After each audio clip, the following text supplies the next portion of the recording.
Good morning. Can I ask you all to take your seat?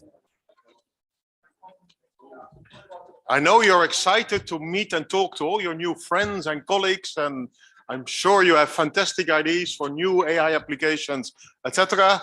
But we also have a bit of a program to further roll. So welcome back to the second day. It's very good to see so many of you coming back. The first day, we always say you come out of curiosity, but if the second day you come back, there must be something good somewhere. So that's very gratifying to see.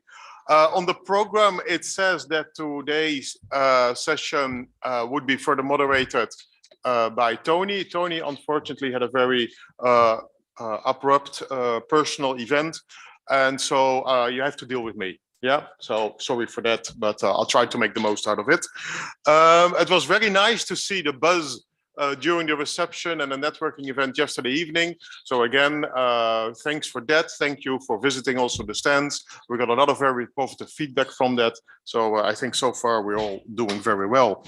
I also hope you had a very good evening in Brussels. And as said, good to see you all coming back. This morning we have 2 full sessions with presentations, and then after the lunch you can still continue to visit the different stands, etc. But to start with the first session, I would like to welcome my good friend Patrick Sauchu, who is, I think, known to many of you. He is working for DSNA, where he's the CESAR program manager, as well as in CANSO. He is the chairman of the strategic technology working group, where they are dealing with AI as well. Patrick, I give the floor to you. Thank you.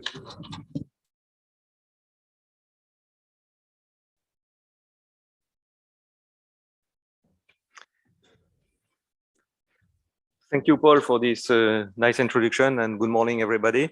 You mentioned this CANSO activity on technology, and in this CANSO activity, we had prepared a number of white papers, and there is one of them that is about artificial intelligence that I think is very good. It was prepared by a team chaired by Beatrice Pesquet from Thales. And I think in 30 pages, less than 30 pages, gives a very nice overview of AI, and especially there is a topic about human aspects. So you can see on the slide the different topics that are addressed, and especially this human-machine collaboration aspects. So I'm very pleased to moderate this human-centric approach of artificial intelligence session. Artificial intelligence and human collaboration are raising a lot of key questions that I think will be addressed during the 4 presentations that we have this morning. For instance, what are the respective roles of human and the different levels of automation that we can imagine? How human can manage, or how human or artificial intelligence can manage abnormal situations that are key for safety in aviation. What issues of situation awareness, of maintaining human skills, of social acceptability, of responsibilities. So plenty of good topics that I'm sure will be addressed by the speakers. And so I will immediately give the floor to the next speaker. I plan to take the questions by the end of the 4 presentations. So please prepare your questions and be ready for the end of the presentation. So I would like to introduce now Guillaume Soudin, who is program manager for artificial intelligence, and who will make a presentation about the EASA Human-centric AI roadmap. Guillaume has been working for the European Aviation Safety Agency since 2006. He started as a software and airborne electronic hardware expert in the certification directorate of the agency. In 2014, he has been appointed software senior expert in charge of the coordination of software aspects and of certification within the agency. Since 2018, he has been leading the EASA projects on artificial intelligence, and since in 2022, he has taken over his current role of EASA AI program manager. He's also an active member of the working group 114 that is working, and it is joined with SA group 34, and that is a working group that is also working on the different aspects of artificial intelligence. So Guillaume, the floor is yours. Many thanks. Many thanks, Patrick, for this introduction, and glad to be with you today. I couldn't make it yesterday, unfortunately, but I know you started very good presentations and discussions about what is going on in terms of even preparation, I would say, of the next regulations that will allow us to deploy artificial intelligence in aviation at large, and also, of course, in ATM and new technologies. To pass the slide. I just press the green button. Perfect. Thank you.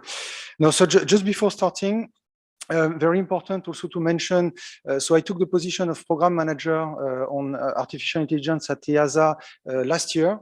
It's been, of course, a journey to come to create a program, but the creation of a program within EASA is a recognition also that this topic is really aggregating a lot of needs, a lot of also resources needs in order to prepare and pave the way for approval, certification of safety related, I would say, if not critical solutions that will be deployed in aviation.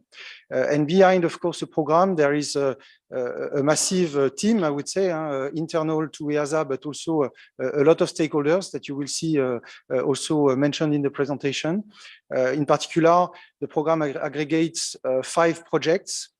And we have a huge support and a huge collaboration, I would say, through the EASA Eurocontrol TECO team, technical coordination team, with, for instance, François Triboulet being the project manager for everything that is about learning assurance, René Pelchin-Medved, who is dealing with the human factors aspects. And we have also Axel here in the room, Axel Werner, technical lead for ethical aspects.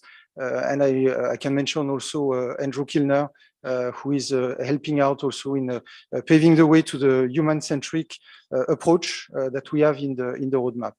Human-centric is the key, at least for a start. We don't know what the future will be, but the human is there and is there for, let's say, ensuring safety today in aviation. That's extremely important. And we start from there. You will see with progressive levels that account for progressive, I would say, level of automation in some way, but always with a view and keeping the human at the center of the considerations, and I would say for long, and we will see how the future looks like after. In order to address AI and prepare this, pave the way for the next step of regulations, and also, of course, acceptable means of compliance, we've created and released a first roadmap, an AI roadmap on EASA side in 2020, in February 2020, which was accounting for 3 phases. Here I have just made a zoom on the 2 first ones, the most relevant ones for the presentation today.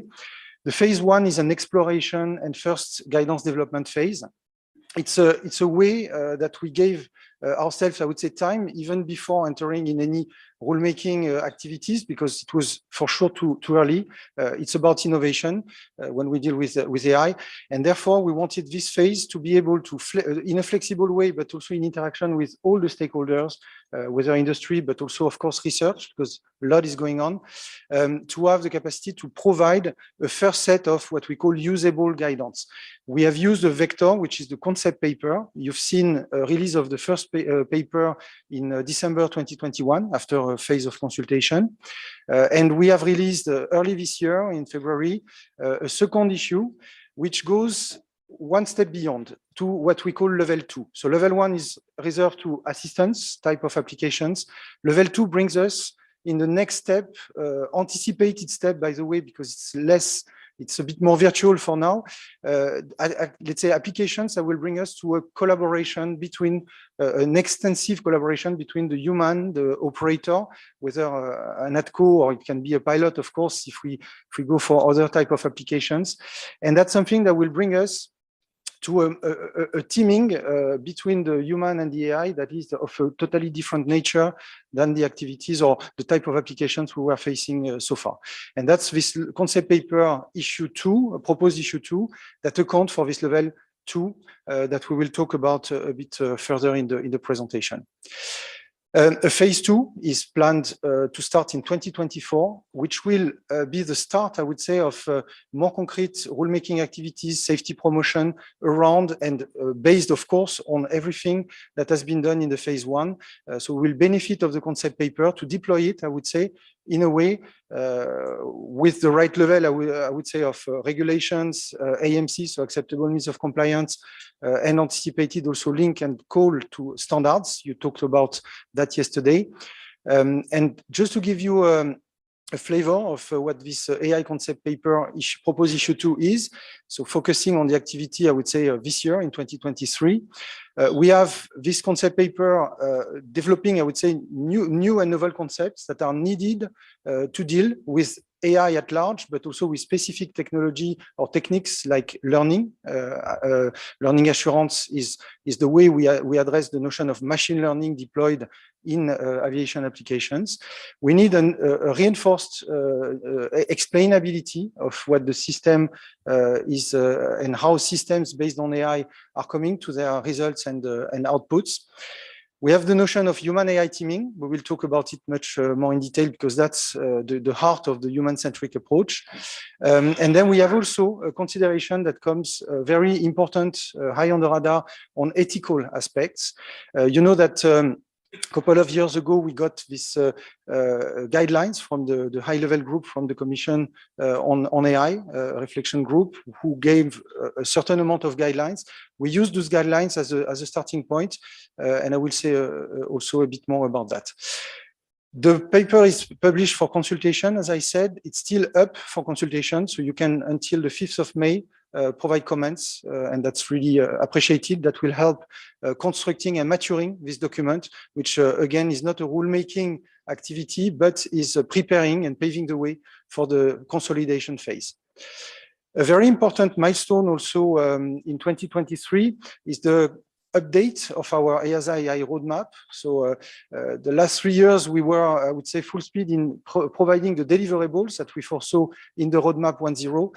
We are at a stage where we see an extension of the scope of what AI is. We know all that AI can be defined very various ways, and it's a big umbrella for a number of type of applications and techniques, technology. And we see a lot more, let's say, type of applications coming than machine learning. Deep learning was the kind of the initial push, but we see now symbolic AI coming back a bit back to the roots with the expert systems, but also, and most of all, an hybridation of data-driven techniques, machine learning techniques, with more rule-based, knowledge-based, model-based types of approaches. And this is the main reason why we opened the scope a bit larger. We update at the same time the timeline to map also to updates from the prognostic of industry, but also to things we realized on the way. And we anticipate the consolidation phase, developing a concept for the rulemaking that will be then turned into a rulemaking plan in the next revision of the EPAS, of the European Plan for Aviation Safety. Well, so giving a bit more details, technical, but still high-level details of what is in the box, what is in the concept paper. It's oriented by this notion and logic of 4 building blocks for something that we call the AI trustworthiness concept. AI trustworthiness is the key. We want to ensure, of course, to analyze first in the first block, AI trustworthiness analysis, that requires a characterization of the application, that requires safety, security assessment, I would say, as we know them today. There is no change in the concept, but there is, of course, taking into account of a lot of specificities, depending, let's say, on the type of AI techniques used. And then we have this ethics-based assessment, which is a novelty compared to what we were doing so far.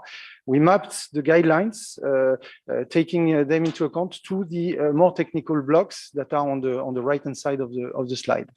Then we have a first block of what we call now AI assurance. It used to be learning assurance. We expanded to AI assurance to cover, again, more type of techniques coming in. For now, it's extremely focused on machine learning in terms of guidance.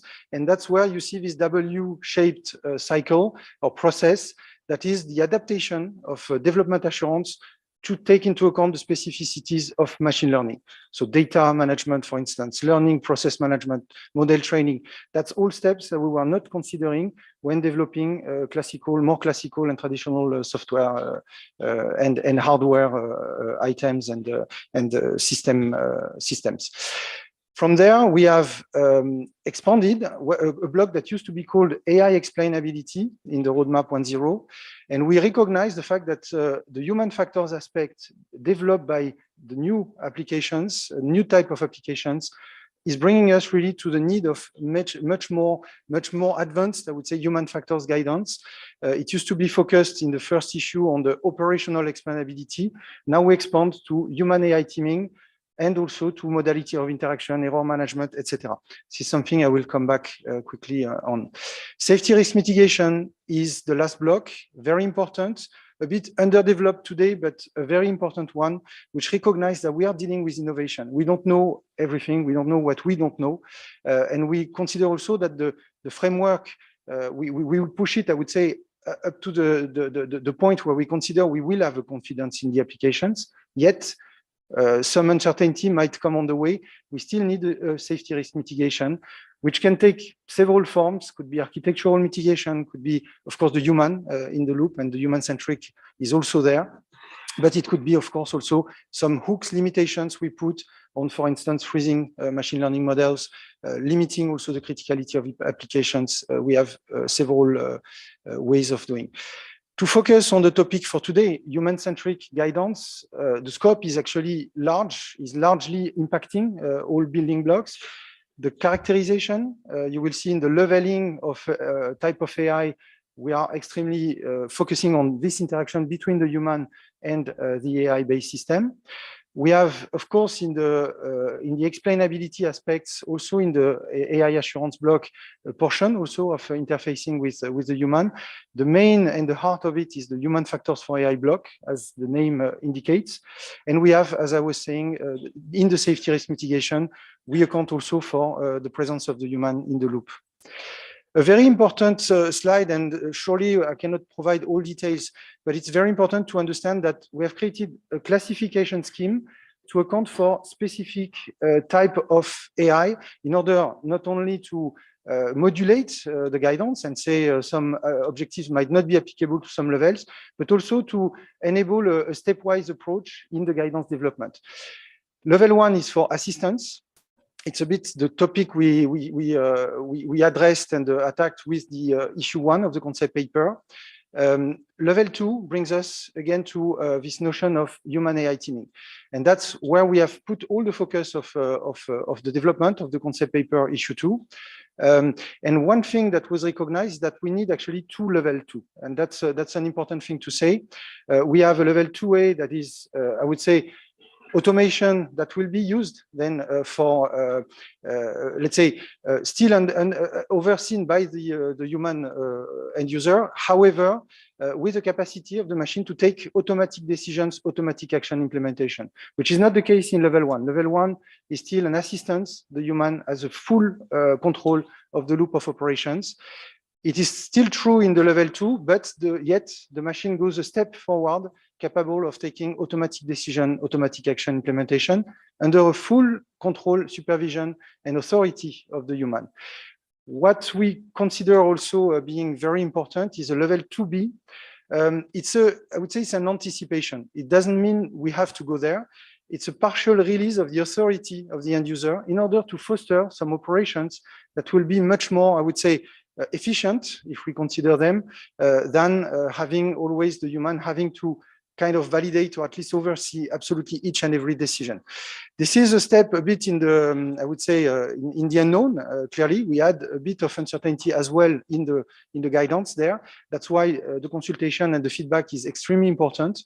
But that's the concept we are bringing forward. And we have put, even if we have not attacked or yet entered in working on the level 3, we have put at least an anticipation of at least 2 levels we see, and we know there will be many more levels in between, where we go for even more advanced automation, where the human will be in a supervisor mode, not anymore in a, let's say, oversight and control mode. And that's another step we have not tackled yet, but that's, I would say, at hand if we have level 2B, and the technology for level 2B might even not be and is probably not available today. So we are really paving the way here. And the level 3B is, let's say, we have reworked also on definitions in the concept paper for autonomy. Autonomy is a bit the holy grail at the end. In between, there are a lot of possible ways of using automation still in a human-centric way, in particular for emergency cases. If we think about, I don't know, just taking an airborne or airworthiness example of single pilot operations, which a lot of people are talking about. But that could apply, of course, to a lot of ATM applications like conflict detection, resolution, and so on. Very important view also that you find in the concept paper to explain a bit better this distinction between level 2A and 2B. We have on the level 2A a cooperation with the machine going really through the end user, as you can see here on the way it's drawn, for matching or let's say meeting an end user goal or a set of end user goals. So it's a collaborative, a cooperative approach with direction given by the human. So here we are not escaping in any way what we do today in terms of authority, and full active monitoring. On the side of the collaboration, that's where we release a bit of authority. It doesn't have to be much, but it can be necessary for efficiency of the operation.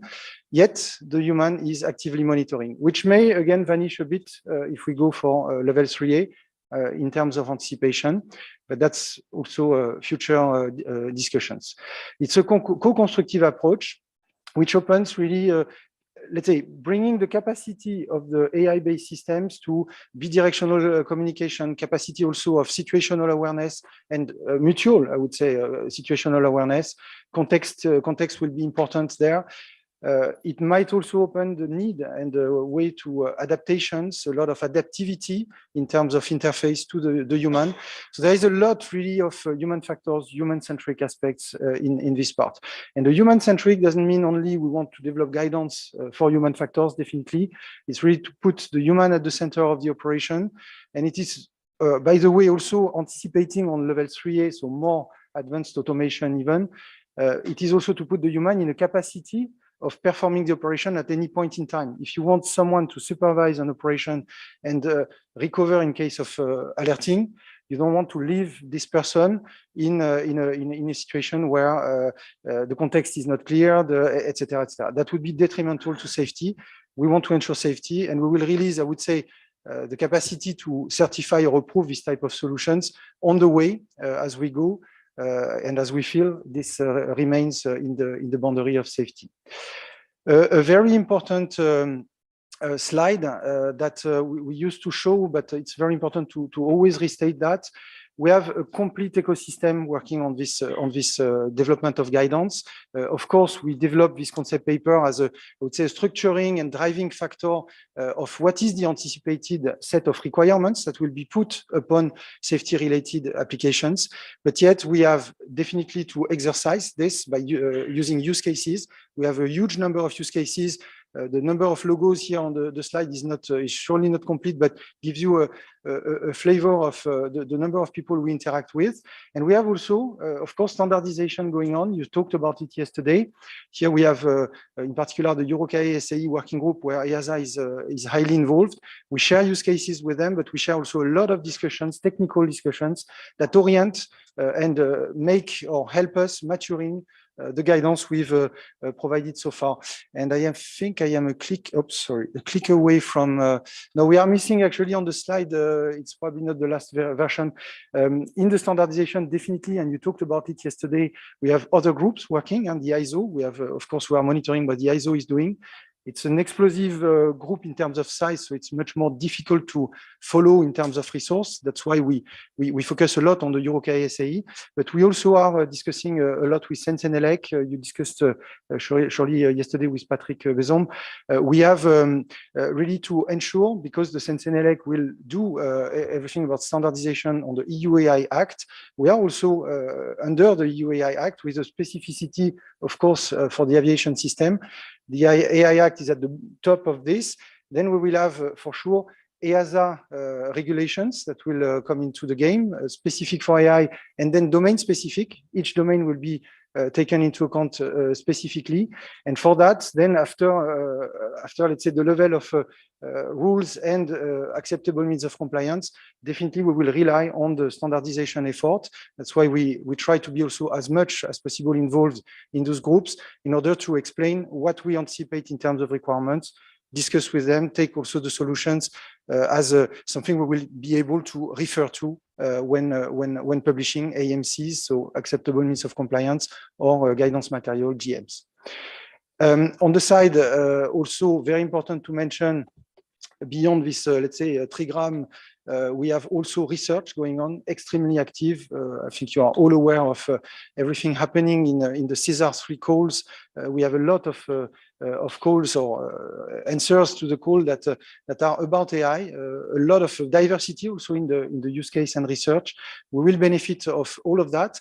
And at EASA, specifically considering this W-shaped process that I was talking about, that the learning assurance process, considering the difficulty to meet certain of the requirements, we have opened a project called MLEAP, Machine Learning Application Approval, under the framework of Horizon Europe, with a consortium led by Airbus Protect, with the LNE, the Laboratory for Metrology in France, and Numalis, a startup working with tools for formal methods, in particular applied to AI. And we have a very good group here to pave the way to feasible, scalable, manageable means of compliance for objectives that are extremely difficult to meet today. So this is a journey. We are at the at the start of it, and we keep, as we say, and that's the topic today, the human at the center. That's a very, very important thing for us, and the safety is for first and foremost. Whatever we do in those interfacing with the humans. Thank you for your attention.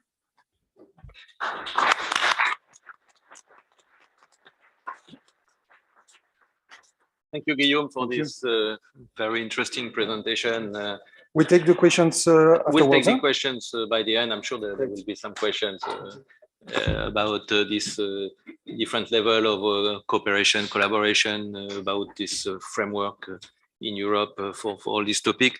Now, I will give the floor to Ignacio Baca, who will give us his views on artificial intelligence, automation, and human role, including the responsibilities aspects, and from the IFATCA perspective. So Ignacio has been an air traffic controller for some 20 years, first as en route controller in Barcelona, then as en route controller in Madrid SEC, and now approach controller in Madrid.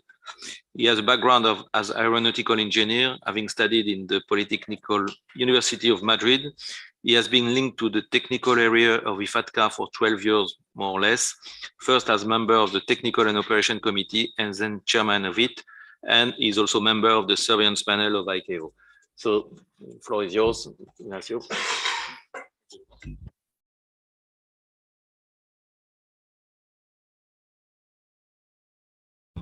Okay, nice working. Perfect. Good morning, everyone. And well, we are going to talk a bit about artificial intelligence, automation, and the role of humans in a highly automated system. First of all, what I would like to discuss is what is AI? And from the Fly AI report, we can see some sentences. AI, according to this report, they are software systems developed by humans. And this developed by humans is of some importance, as we will see. They mimic human intelligence. That doesn't mean that perhaps they are not intelligent yet, but they at least mimic human intelligence. They are very good at analyzing large data sets. And an AI system can reduce human workload or increase human capabilities, which is good. I would put it in one sentence. AI is the most advanced form of automation, and I think that we all agree on that.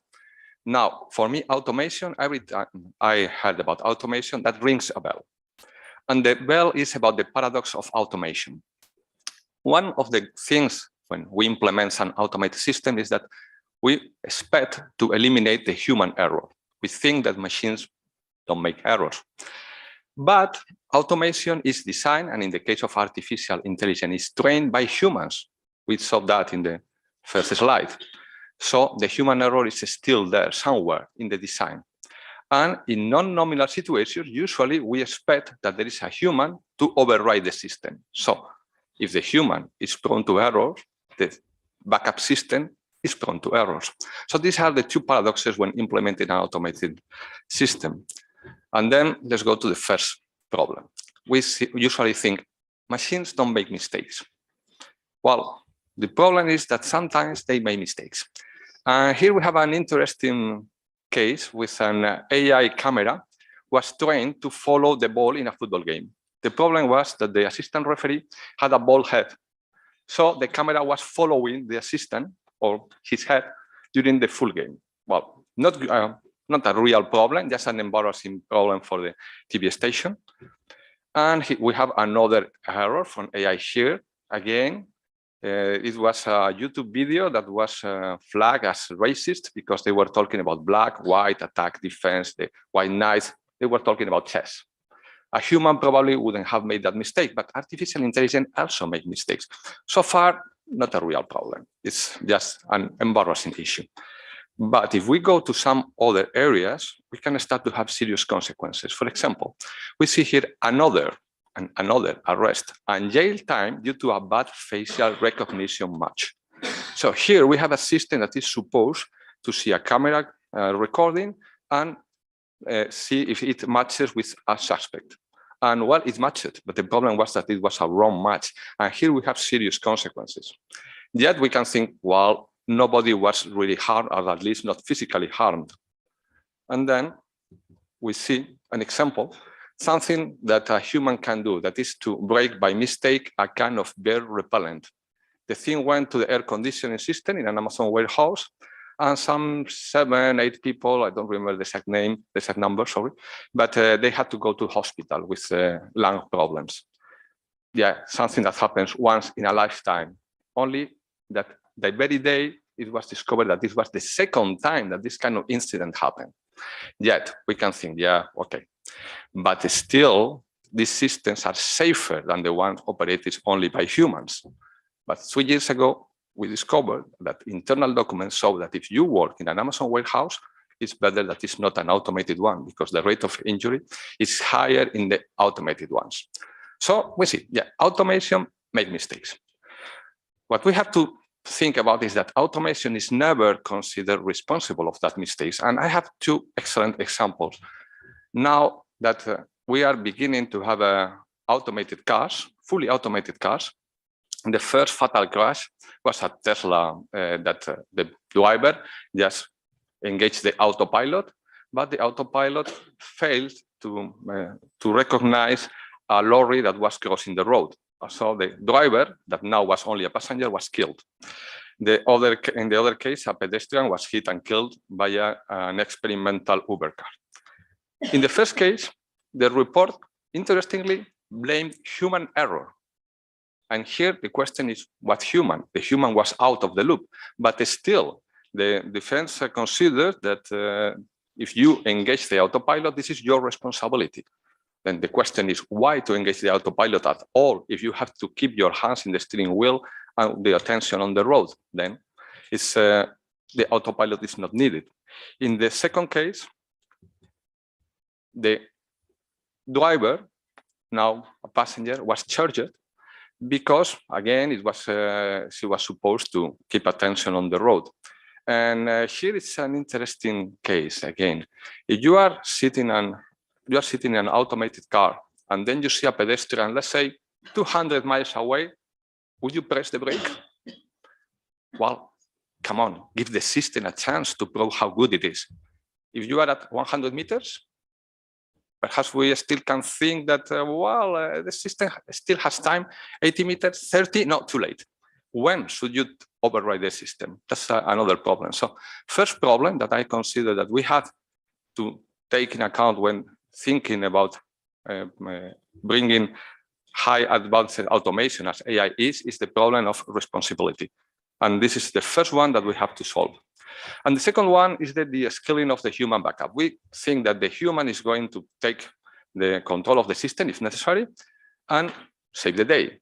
But the problem is that a highly automated system is doing the work usually very well all the time. And when you have to rely on the human backup, the human is not able to do the job anymore. And we have two good examples in aviation. The first one is the accident of the Air France 447, probably you remember it. And the pilot suddenly found that the system gave control back to him because there was no reliable information about airspeed. And the pilot was unable to understand what was happening, why suddenly an alert was sounding, why he has control again in that turbulent area. And he was unable to control the plane. This is from the report that said that current training practices do not fill the gap left by the non-existence of manual flying at high altitude. And later on, he said that, furthermore, they limit the pilot's abilities to acquire or maintain basic airmanship skills. So basically, what the report is saying is the human is not able to fly the plane any longer because the reliance on these automated systems. In the second accident, Siena 214, it had to perform an approach. I think the glide slope was off, so it was a different mode than usual, and the pilot was not fully aware of what the FMS was doing. So in the end, it was a bit short of the runway, and they hit a wall. 2 people were killed. And again, this is one recommendation from the report of this accident. And the recommendation is more manual flight for Asiana pilots, because the airline, according to this recommendation, emphasized the full use of all automation and did not encourage manual flight during line operations. So again, the report says pilots need to keep their skills. They need to make manual flying, but the problem is that automation is taking this work, and we usually rely on automation in such a way that usually this is not possible. So to conclude, we have basically 2 models of to implement an automated system: the hierarchical model, when someone is in control, the human can override it, and the team model. The first one, the machine takes the control, the human is in the back, is the safety net. The second thing is what has been called the joint human-machine cognitive system. I prefer human-machine partnership because it's shorter. And I was thinking, how could I just summarize this in one picture? And then finally, I decided to put something that probably we all know. First one, HAL 9000. Probably you know it from the movie Space Odyssey. It's an old movie, but an interesting one. And this was the supercomputer who had control of everything. Problem is, in case of malfunction, the human has to take control back, and it's not as easy as it's expected. And the second model, I was also thinking, how is there something that we all know and where we have seen the good human-machine partnership? And yeah, I found it. Here we have it. We all know what it is. It's Star Wars, and we see here a pilot and the droid behind him. And the interesting thing here is that if you have seen this kind of movies, you see that this automated system, an R2 unit, is able to do almost everything. The perfect flying officer. It takes energy from the engines and put it on the shields, on the weapons, fixes everything. But there is one thing that the R2 unit never does, and it's to take control of the ship itself. That's for the pilot. And then they are working together for the same goal. But they are never fighting to take control of the whole system. So I think that this is the model that we should move, because AI can do a great job. The problem is that we still have to solve these 2 issues, the issue of responsibility and the issue of the scaling. And that concludes the presentation. Thank you very much for your attention.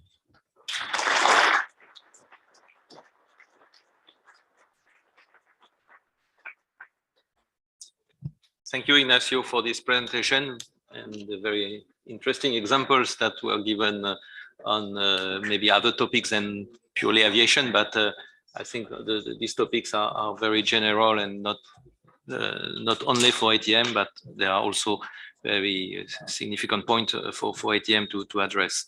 Then we will move to the next presentation made by Camille Yanoro and Benjamin Cramet from Eurocontrol, This is about AI, the use of AI for network management functions. So EATN and OSSI, I'm sure you will present these acronyms because maybe they are not known by everybody.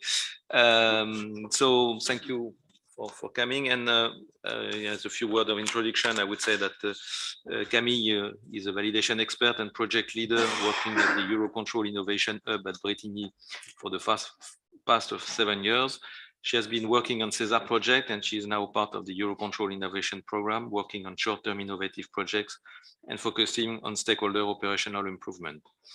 Benjamin has been trained as a software engineer specialized in internet software.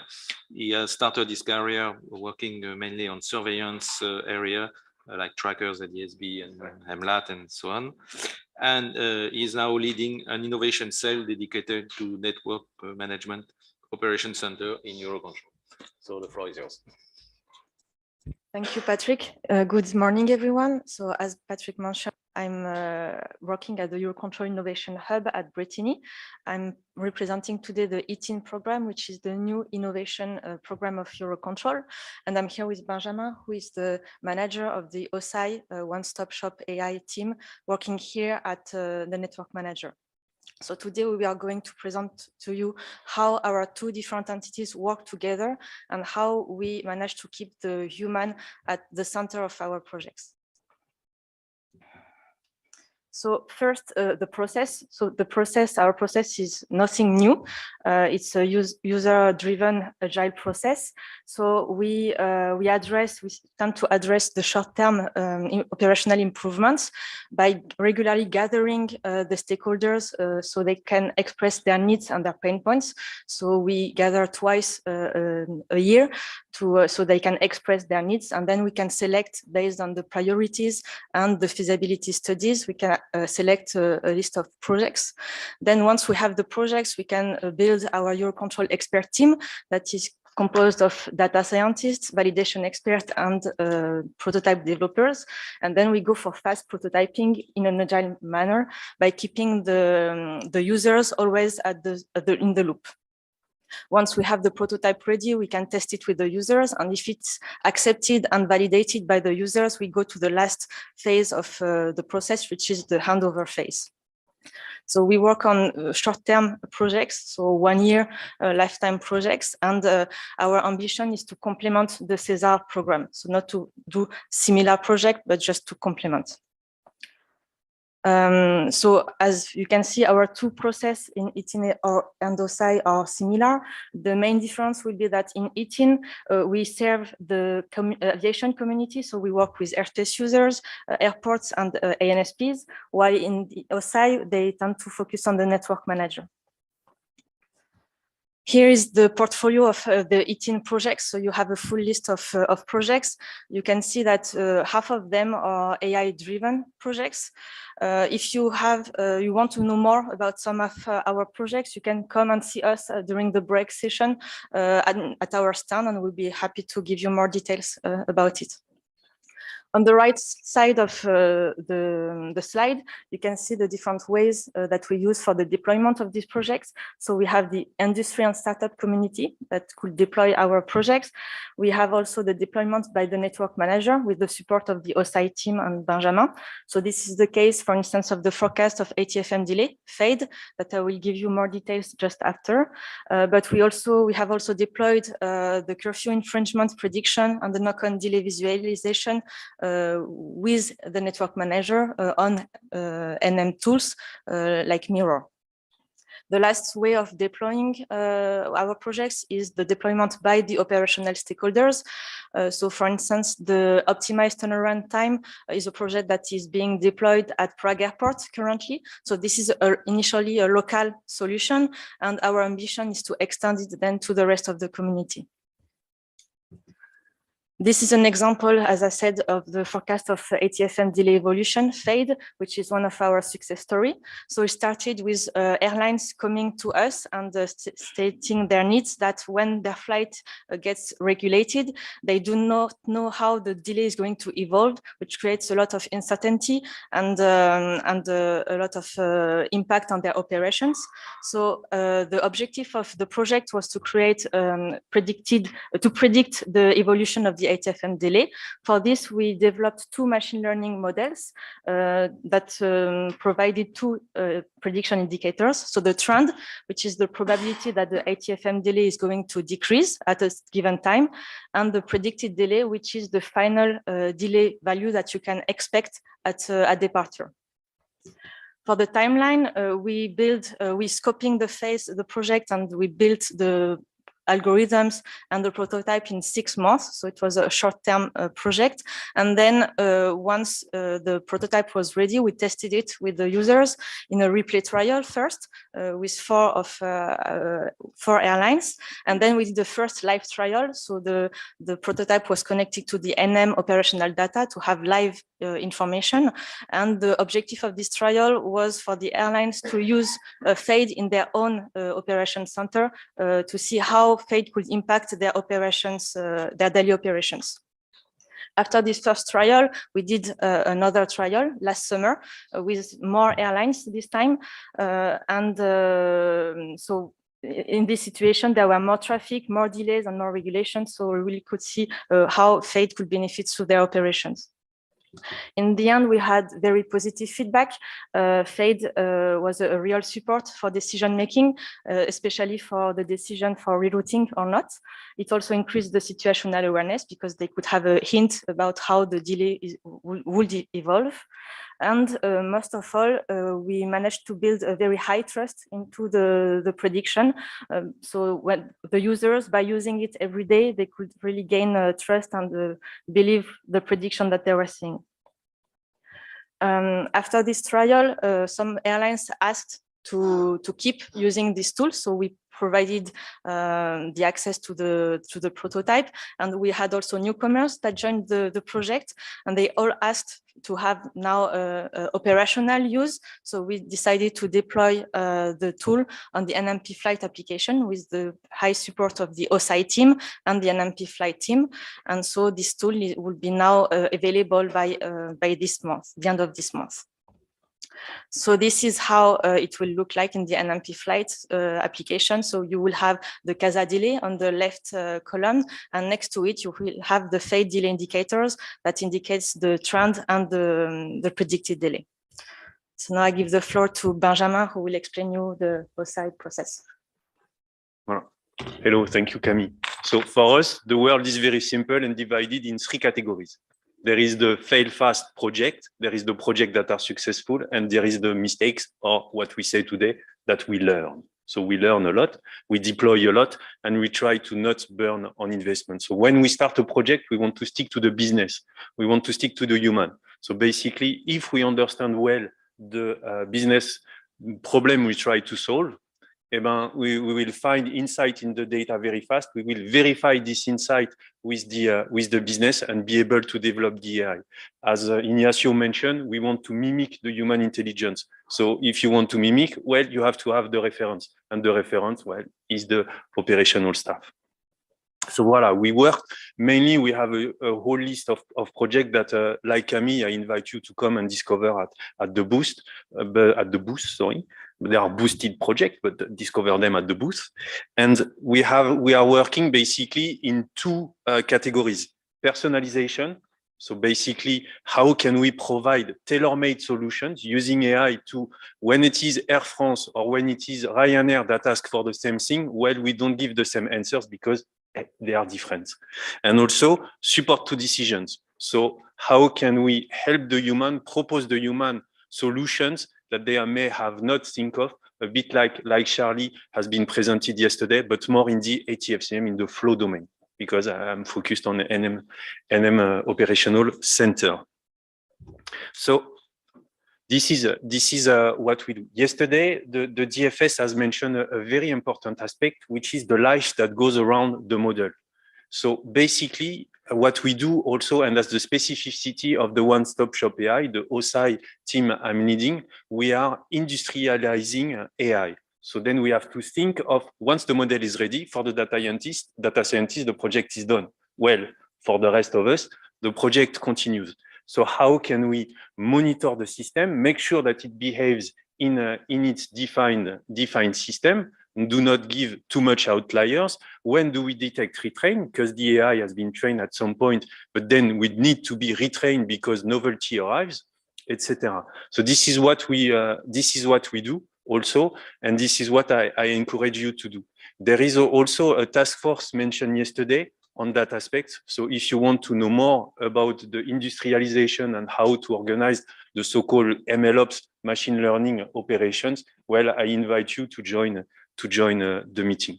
So basically what we do, we discuss, once we have an AI model ready, we discuss with the people in charge of the program, be it the safety critical systems or the normal systems. We integrate into their roadmap and use their process to industrialize, because prototypes and candidate models are not models. So there is really a life after a model that starts predicting. Yesterday, you've seen many successes on deployments of AI. It all goes, I assume, through that, at least ours. And we are no snowflake, so we do like the others. So I'm sure that the system are monitored. And if you want to know more, well, join the team, the task force, sorry. So voila, so this is basically our process, what we do, etc., in a very highlight manners. And what I want to give you is a special, wait, no, I had the trick. Boom, up, deployed. Voila. So now a very interesting project. So you see that we have many projects within the agency. Some come from ETIN, some come from elsewhere. We are able to deploy them, but also we have projects of our own. And we have a project called Capacity Canaries, where we can choose the name of our project. So we choose what we want. So the role of Capacity Canary, beyond the bad jokes that I can make about the name of the project, is that the day before to have per airspace the list of flights and the number of flights. So basically to have the demand and the capacity. So that in the NM operational center, they can start seeing, oh, there will be an overload. I start to dispatch. And that, you know, with the life of the flight plan, that they arrive not at D-1, to say the least. So we have to organize ourselves and predict that. But there, if you go full trust and try to predict with brutal force the flights, well, there is not enough data. For instance, for certain city pairs, there is only 5 flights per ERAC cycle. So every 28 days, only five flights. How do you learn from that? How do you generalize? How can a model do that? So what we do is that we use AI to mimic the economical rationales of the airlines. So an airlines, why do they choose this route? It's because they have a business model, they have a decision, they have a cost per free seat, they have a production cost of seats, and to bring it at the airport at the right time, it has a cost, and they choose around, according to that cost, being the wind when they fly to save the fuel, be it the equipment of their fleet. All that plays a role and is different from one airline to another. So what we do is that we create a graph with which the nodes are the airspaces, but the weight to move from one airspace to the others this is where we use machine learning, and this is where we find the cost per airlines or others. We will find more features because we are still in this project. So this is where we use machine learning. So there, my takeaways from this slide for you is also think a bit of, you most probably do, but think a bit of how can AI help you, and do not go full force, because we tried, and guess what? We failed. So there is things. So when we say reboot and pivot, this is such things. So when we see that the brutal doesn't work, then let's be a bit clever about it. So this is one of the projects in our portfolio. There are many are as good and have better names, I assure you. But I invite you to come and discover them with us. For the for the wrap up, I would like to come back on a question that was raised yesterday. Someone said, who makes the link between CFSPs and ANSPs? Who make the link? And I will extend that question. Who makes the link between airlines and almost all aviation stakeholders? Well, it's us. So you see, FADE is exactly that. FADE is an ID coming from airlines and then implemented in one of the Eurocontrol system. So we are there to make the link. Come to, if you have a network problem, business issues, come to me. If you have other IDs, come to Camille and join the E-team. And there we will be able to create systems that help you. While I have a focus on the NM operational center and I get my business problem from them, in Bretigny, they get problems or they get ideas and create innovation with your help. So my conclusion and the wrap up of the presentation will be, you see, we have developed some expertise and we know certain things or believe we know certain things in AI. Come and join us. We'll have a lot of fun and make great AI again. Thank you very much.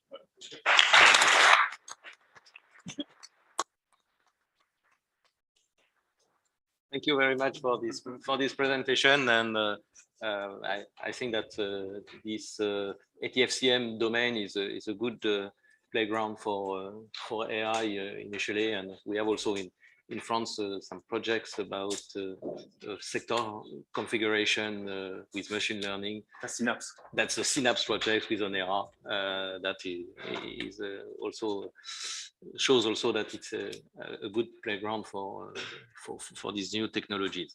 Thank you very much. And now we will move to the military domain with a presentation about from ADA about artificial intelligence also. So I'd like to introduce Lieutenant Colonel Thierry Closset, who entered the Belgium Air Force in 1991. He has served as an F-16 pilot until 2014 and totalized more than 3,500 hours on various aircraft types. So you have a very great pilot experience. And today you are at the head of the Air Department and you teach air combat operation at the Belgium Defense College and at the Dutch Military Academy to junior students up to master and after master senior staff officers. Yeah. Thank you very much. It's a pleasure for me to introduce you EDA and what we do, and we facilitate the military community to develop and make use of artificial intelligence. Most of the time, European Defense Agency is used by the military community as a facilitator to develop projects.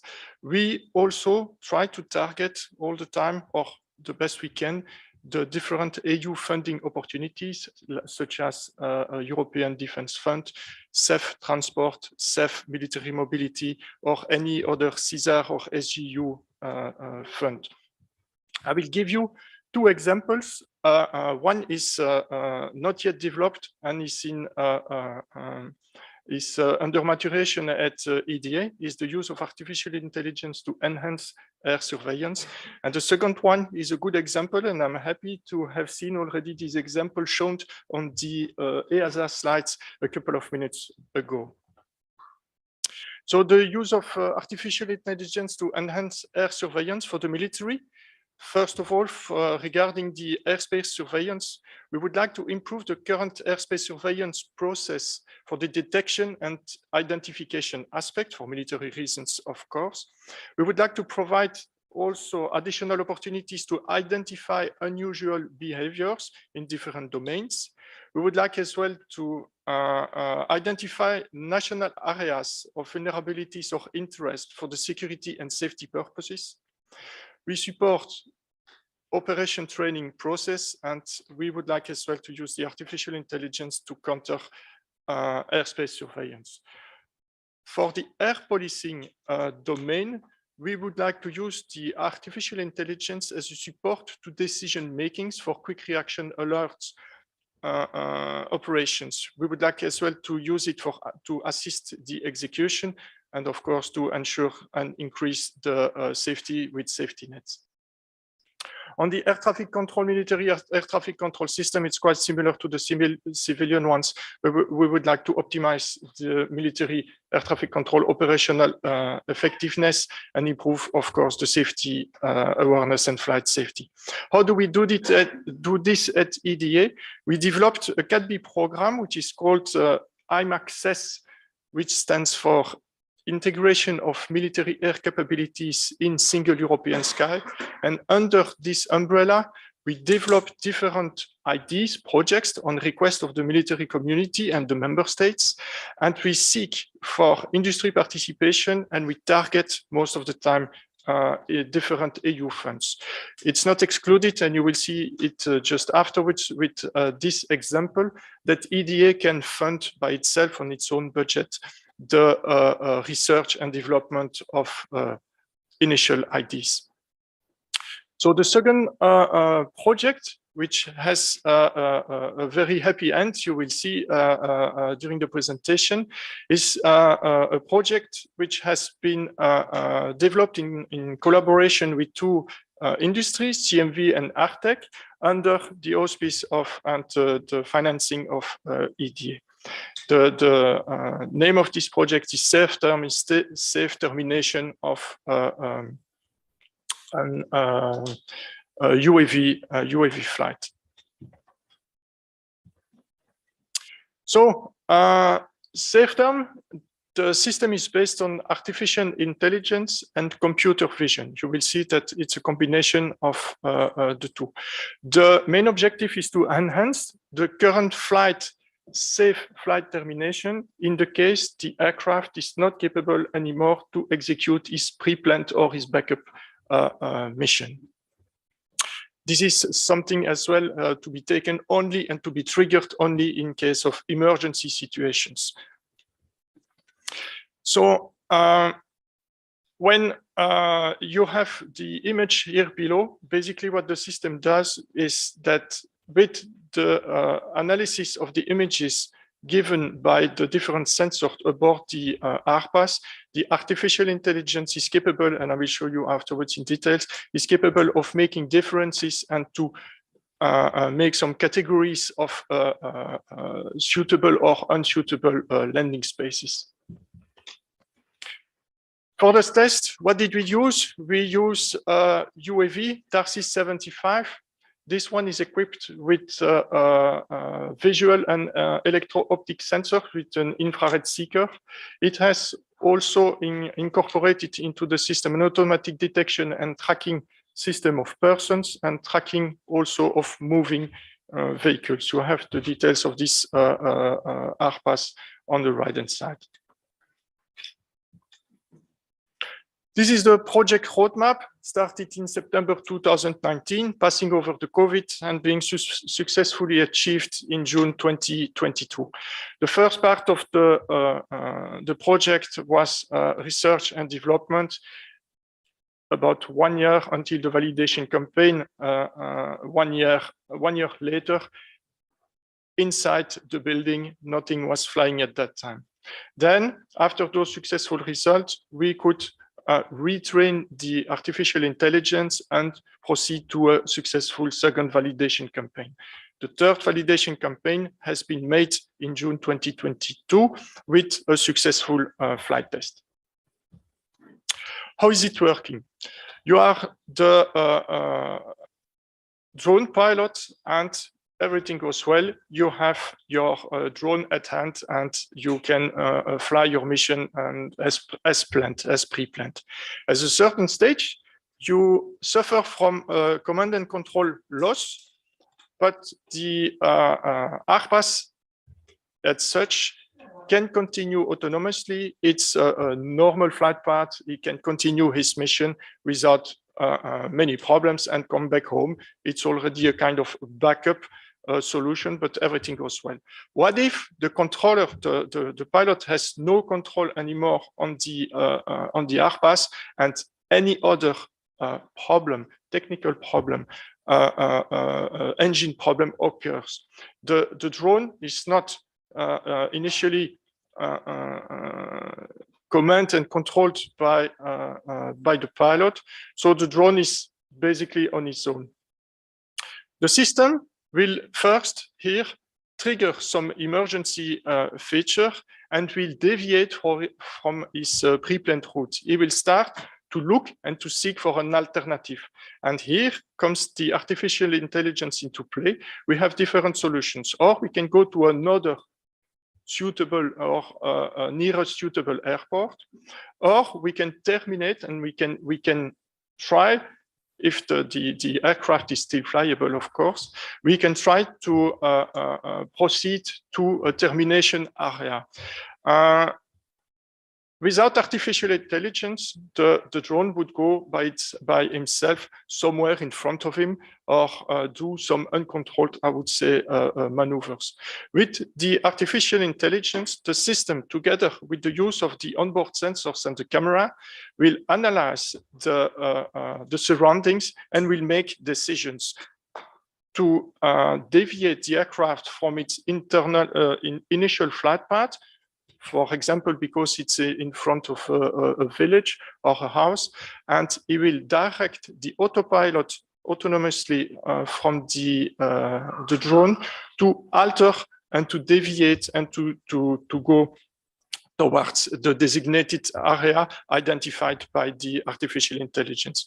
How does this work? The system is using a convolutional neural network to recognize and classify the terrain. The system has been trained, mixed with training data and real data. And on top of that, in order to make the system resilient, the data for the training and the real time have been completely separated, and we trained the artificial intelligence with a certain or a sufficient or satisfactory level of complexity in order for the artificial intelligence to be capable in all circumstances to execute its task. The main feature of this system is that on an autonomous way, when the Airbus itself suffers from an emergency, the system autonomously can find a suitable landing, or I would say crashing site in some circumstances. But what is important is that the system is decreasing drastically the collateral damage such a landing could create if it was not diverted to a suitable area.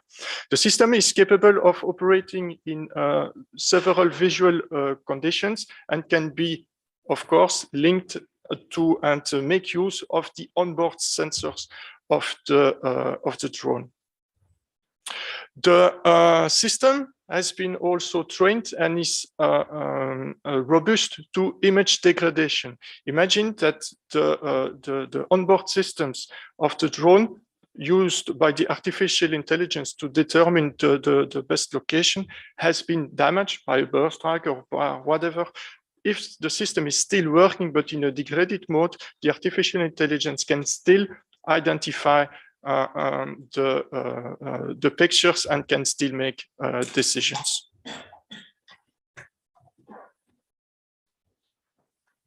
So how is it working? Based on the image received by the sensor, the system is pixelizing the picture and is making some classifications. The first, and it's easy to understand, the best areas to be chosen for such operations are water areas, seas, lakes, and so on, because of the collateral damage. Then you have other classification of terrain, which are suitable or unsuitable. Unsuitable, it's clear as well that urban areas, roads, railroads, routes, and so on and so on. And in between, you have a lot of areas which are also identified, providing the fact that they are big enough. If in the field of view of the system, you have different areas, but you have very small ones as well, the system cannot discriminate what's around those areas. So it will always choose something which is well identified. Here you have a picture of the control station. On the left-hand side, you see the controls of the drone and the parameters of the drone itself. In the center, you have a god's eye view about the position of the drone and the field of view of the onboard systems in blue. And you have in green potential landing areas. And on the right-hand side, you have the camera images, and you see on the right-hand side on this example that a big part of the image is composed by water. So this is a suitable area. You see as well on that image that the other half on top left of the image, you have some forest and some agriculture landscape. This is also suitable. And it's not that visible on the picture, but on the pixel, you see some red and orange spots materializing some villages or urban areas or roads, which in this case will not be chosen. I have a small video, and I will not show this video for one easy reason is timing, because the video is rather long and I would like to shorten the briefing as much as possible, but it will serve as a teaser because the video will be made available at our stand just here outside. So with a coffee or with the sandwich, I will be pleased to show you the complete video and give some additional information regarding to that. So I thank you for your attention. I hope that I could foster as well some ideas working for the benefit of the military and for the civilians, because something which is also extremely important at TDA is that we try also to develop dual use systems and for the benefit of the military and for the civilians as well. Thank you for your attention.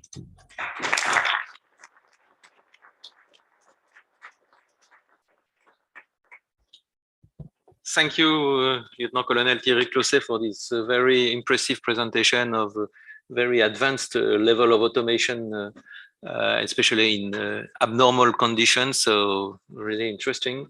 And before you can watch the video at the break, where I think we have some time for question, and I would like also to thank all the presenters to leave as some time for question. So I now open the floor to the room for questions. Yes.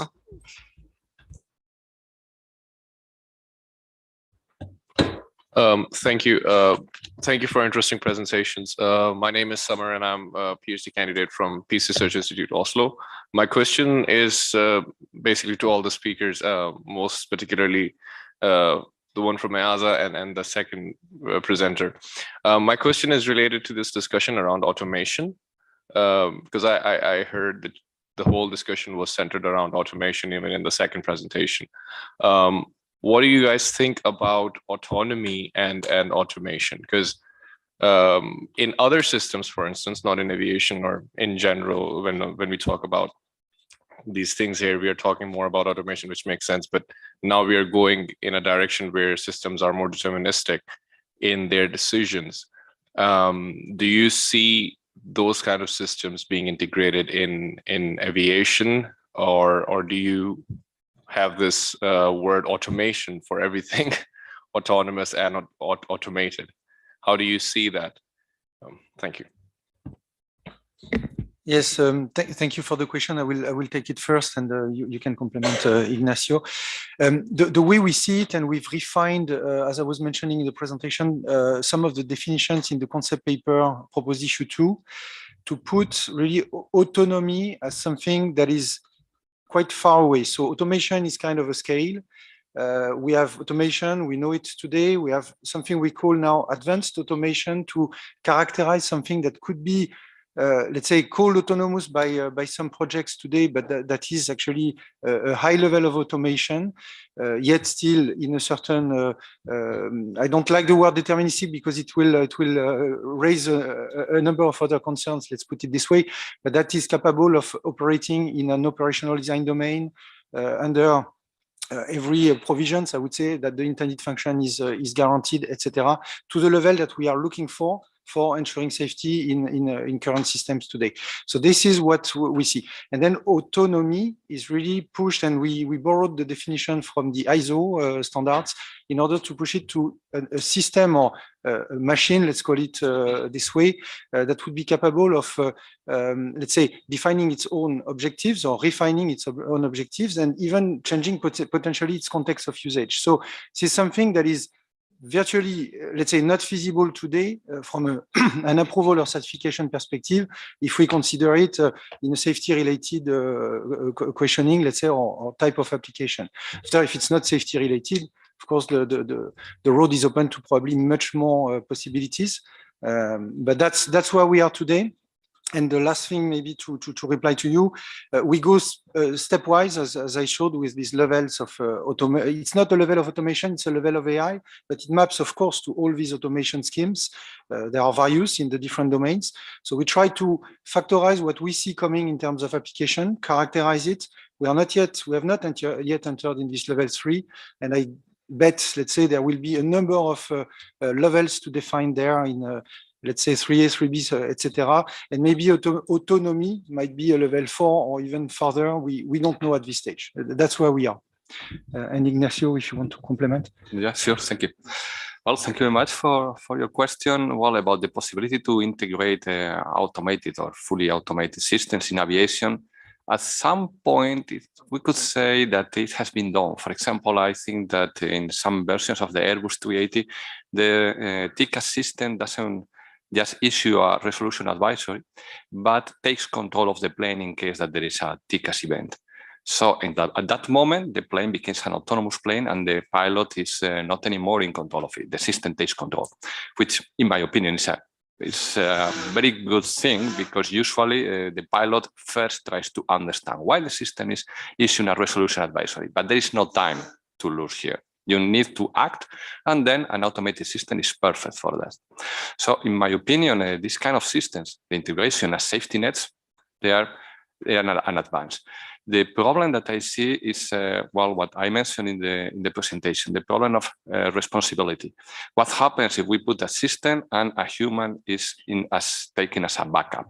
In that case, the human is the safety net of the automated system, and it usually doesn't work first because humans are very poor at monitoring.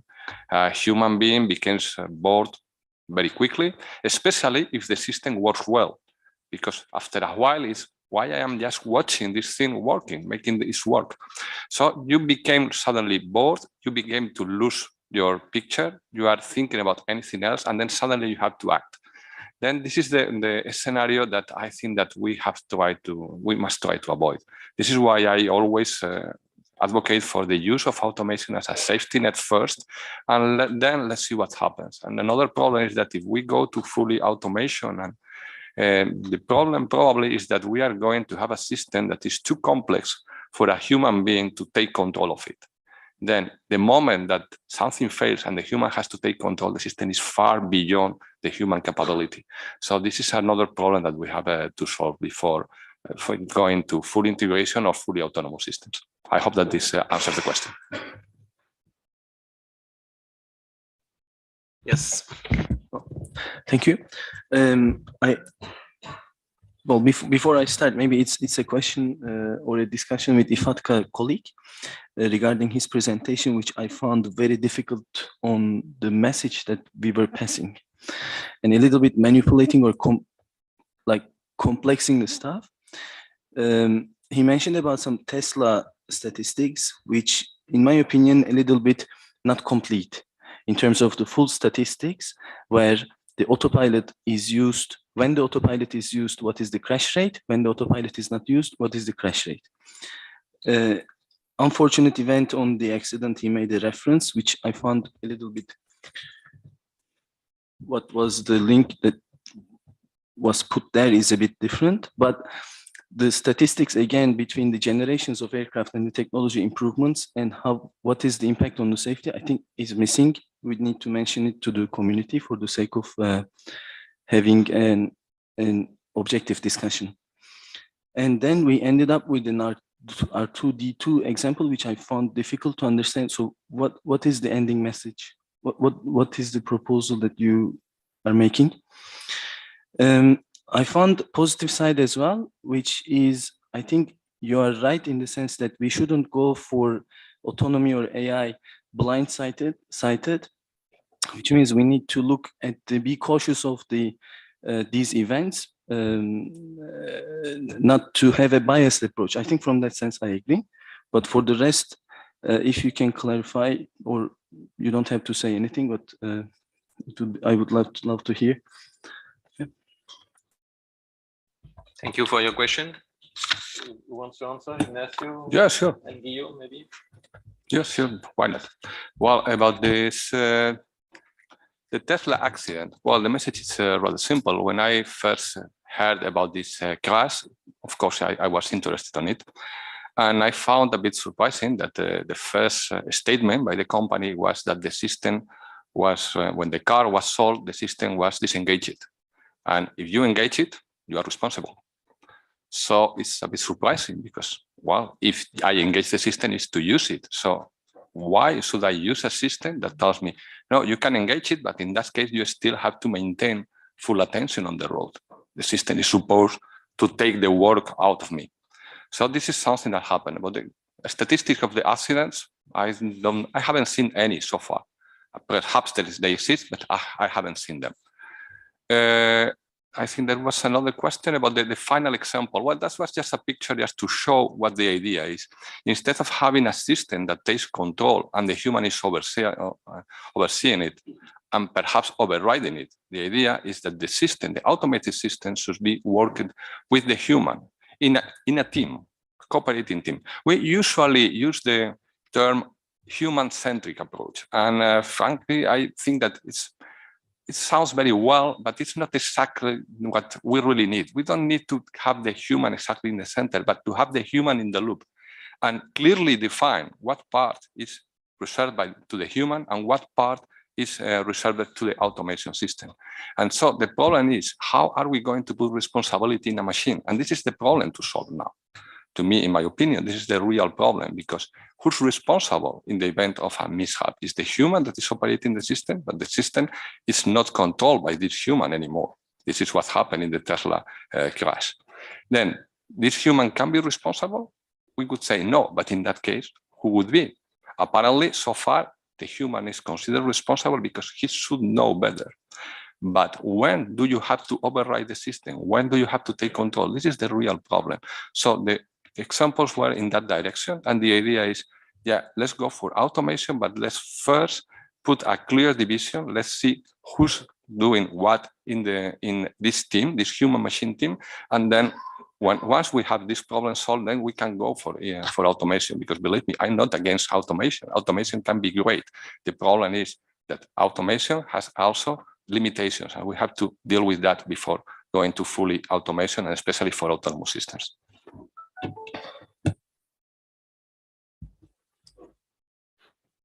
Thank you. Any other questions? Yes. Thank you and good morning. I'm Danny van der Bust from IFATSEA, and very pleased to see today and also yesterday that think tanks of high-level professionals are really synchronizing on artificial intelligence and machine learning. But the European AI Act also triggered other powerful think tanks, and in the subject of criminal justice, which is probably something that might deserve to be synchronized as well. So my question here, I think more to EASA, is there any synchronization with these think tanks, like for instance in the International Association of Penal Law or in the DG2 criminal justice environment, because they are also paving the way in their view on these new systems. Yes, thank you for your feedback and question. It's a very crucial one. Of course, we need to associate with every think tanks, and as I said, stakeholders that are involved in that. To be clear on the aspect of liability, so far we address it through the ethical based assessment, because there is a gear that is about accountability. The way it has been tailored in the initial guidelines from the high-level group from the Commission, and it's quite a long time ago now, so definitely there has been a lot of things done in between, tailors this accountability on some aspects, I would say, of auditability, management also of the safety system in an organization, which are extremely important, let's say, building blocks. So we took them first into account, and we will expand in a future version of the concept paper on the aspect of, let's call it, responsibility. Of course, it's not about EASA to define the liability. That's definitely out of our remit, and clearly even it will be managed at a national level in national systems, the Court of Justice. But definitely we have to anticipate when we show a slide that I was showing with a level of, let's say, automation growing, the type of AI moving towards higher levels, and having potentially, and that's again a concept at this stage, a release partially of authority from the human end user. There, of course, a lot of questions are raised, and this is something we will dedicatedly investigate in the coming future, associating the think tanks you were mentioning. But this is not something that has started at this stage, to be clear. Thank you. I think we have time for one last question. I see one. Yeah. Good morning, Daniel Friesen from Amsterdam University of Applied Sciences. We heard a lot about the negative potential effects of automation or AI. For example, skill degradation or sudden switches of responsibility. My question is this potential negative effect of automation that is not a direct effect of a bad decision of automation, but kind of a roll down effect? Is that also intended to be part of the regulation process or the regulation that is drafted?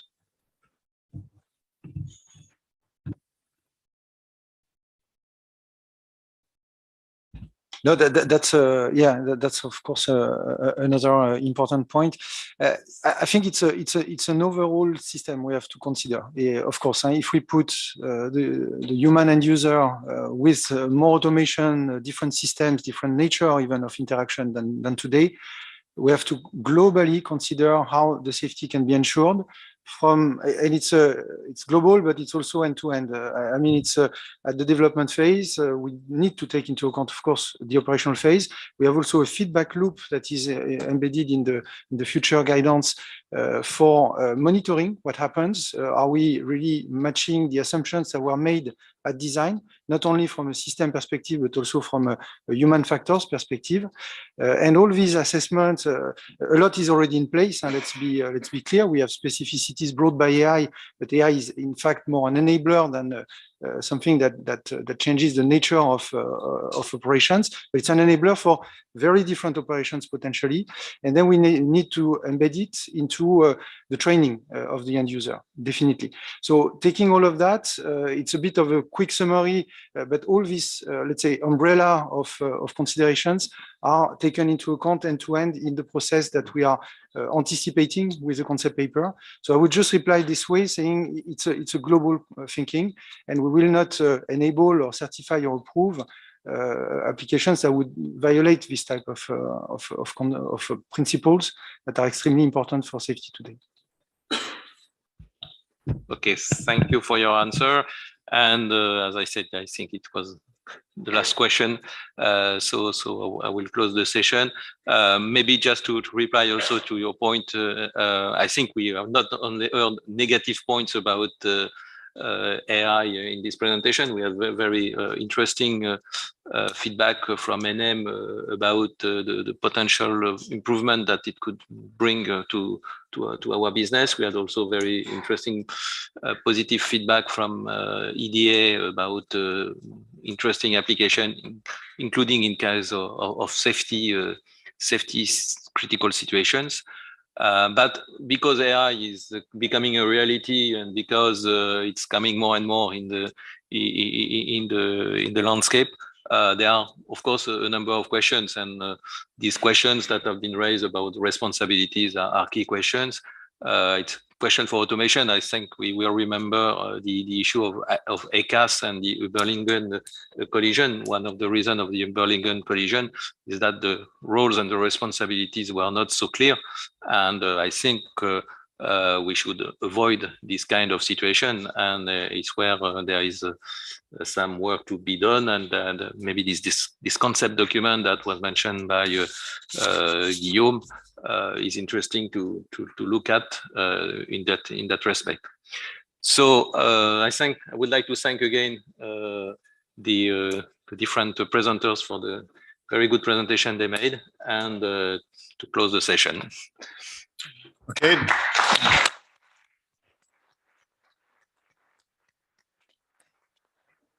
Indeed, let me join Patrick indeed in thanking all the presenters and thanking Patrick for the good moderation, etc. So it is a coffee break now. We are again right on time, back in the room 11 o'clock. Yeah, and don't forget to visit the different stands, starting of course with the one from EDA, where you can see the video. Yep, see you at 11.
Okay, thanks again for coming back.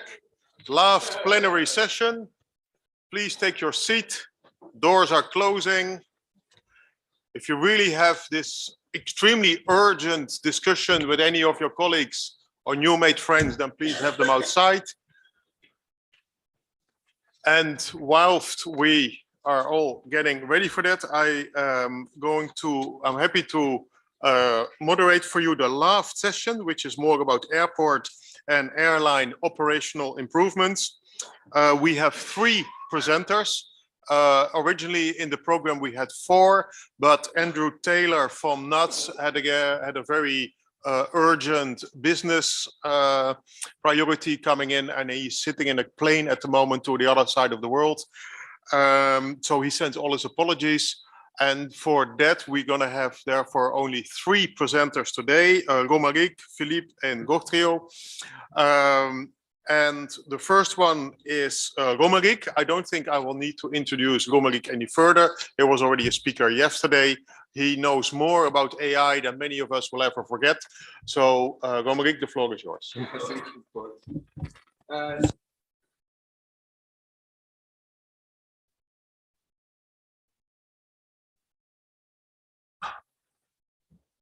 Yes, better like this.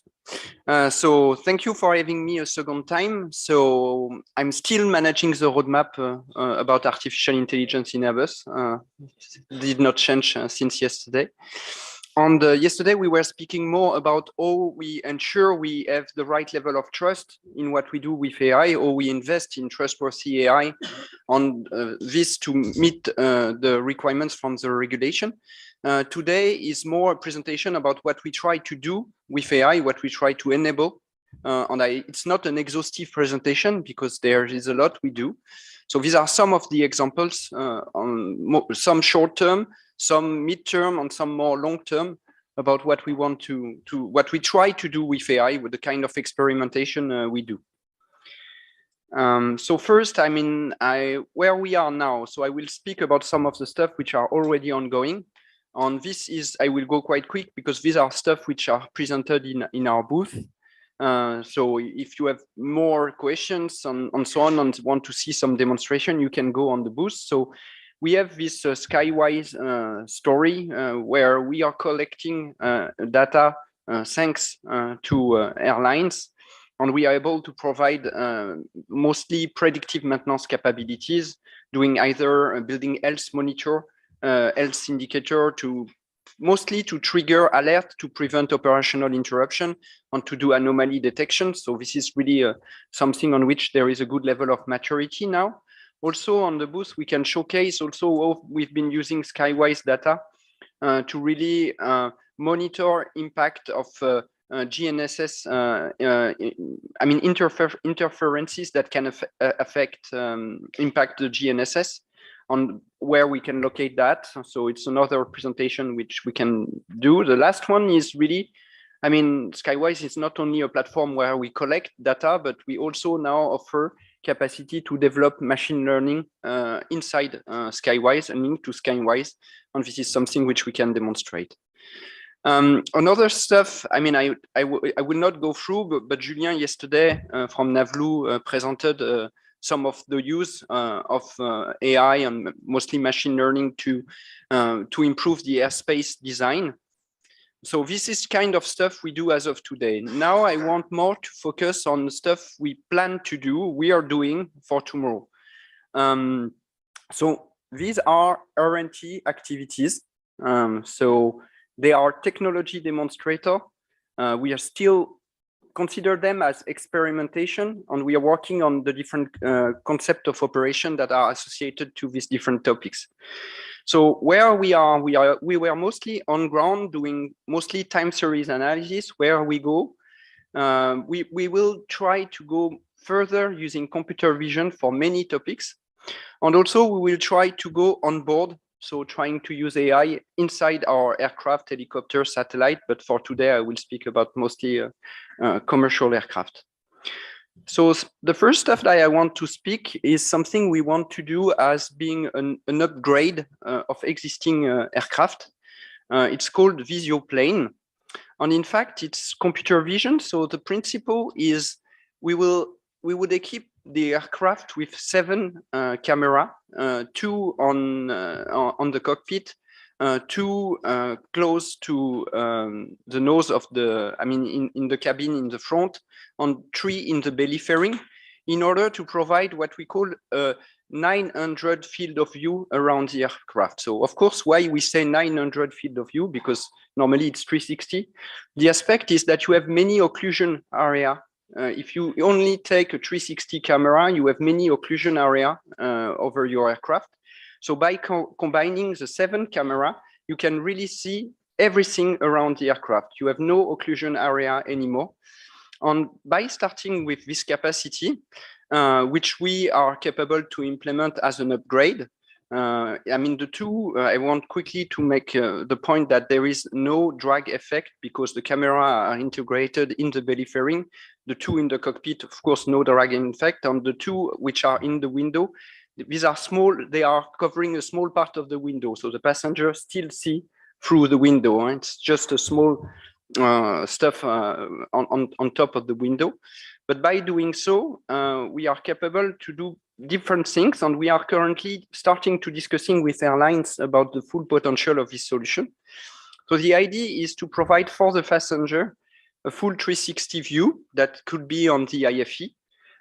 Also, we will augment, and this is where AI came into the play, we will augment this view by putting information about what are the cities, what are the mountains, any point of interest which are coming on the image. We could augment this information, and we believe this is something that the passenger will like. So we believe it will create a kind of wow immersive experience. And yeah, I'm feeling like each passenger has a window, and it's more than a window because you can see below, above. Usually there's not much to see, but okay.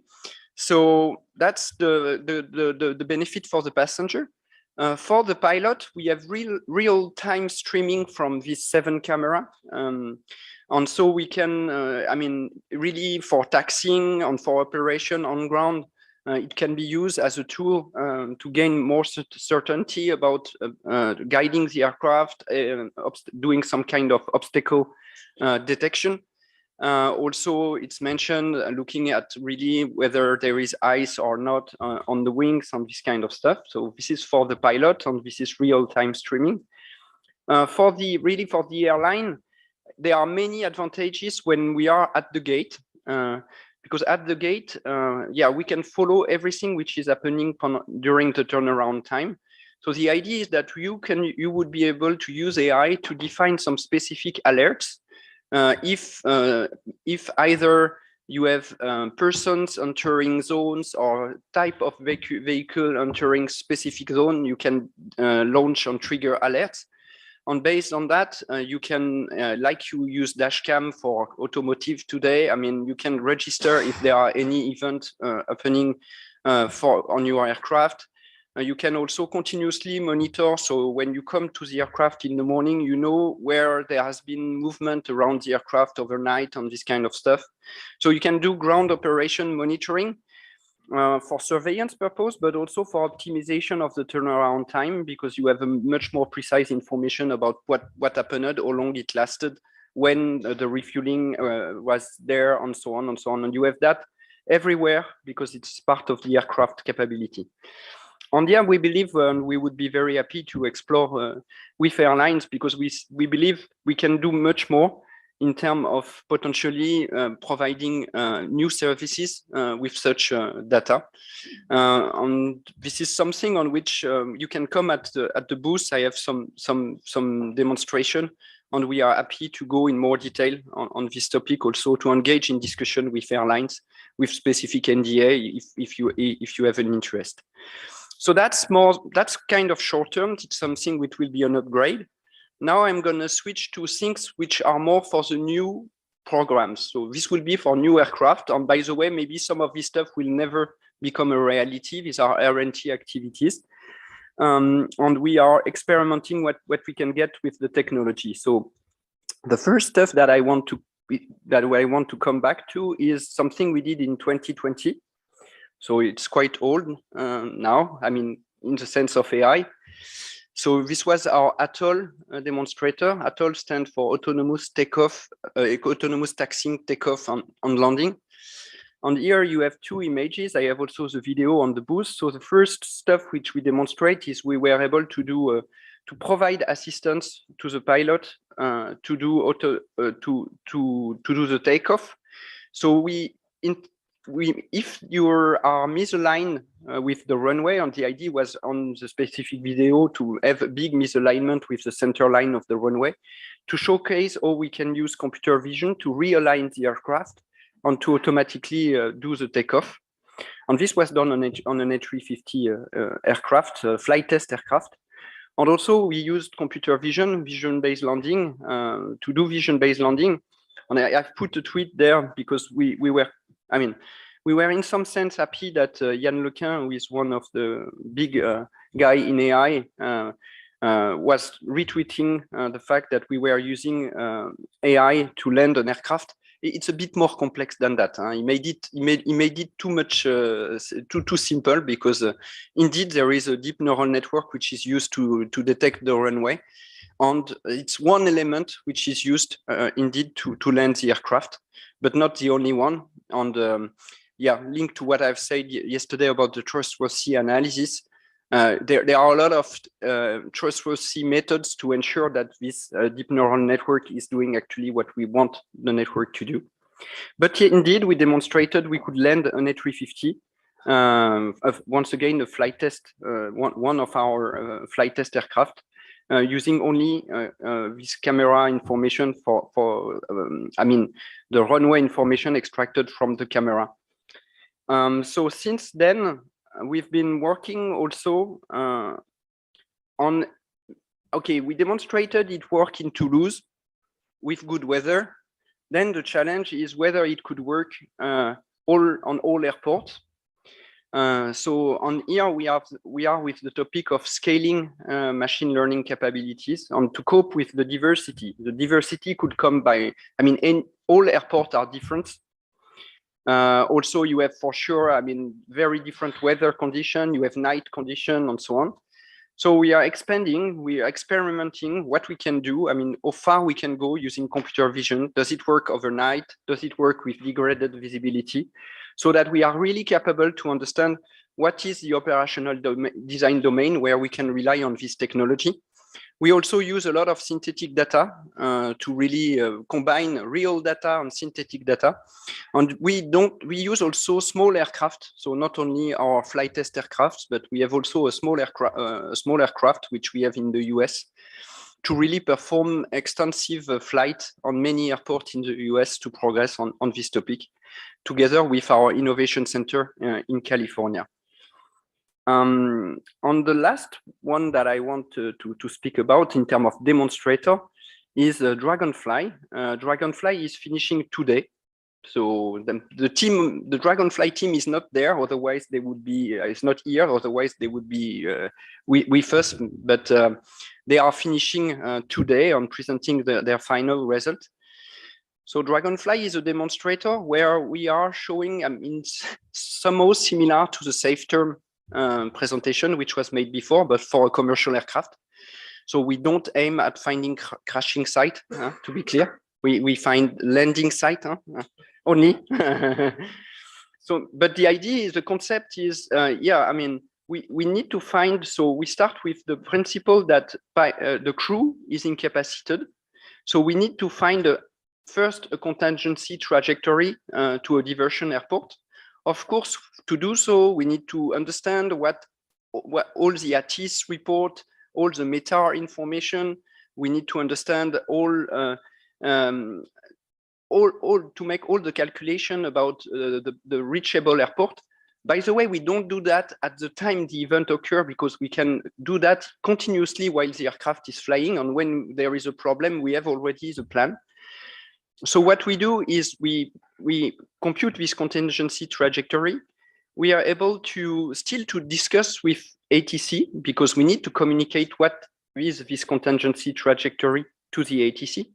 So we use, then yesterday we spoke about speech to text. Here is more is more the other way around. It's text to speech. So we generate synthetic voice to speak to the ATC to define where we are going to go.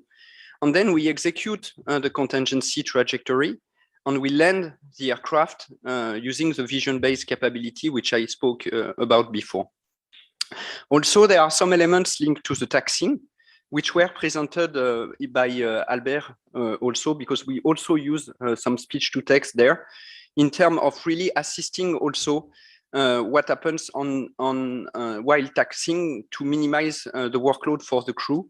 So having really the ability to understand what the ATC is proposing in terms of paths to follow for the taxing, and then really indicating this path to the crew, and automating this path for the taxing.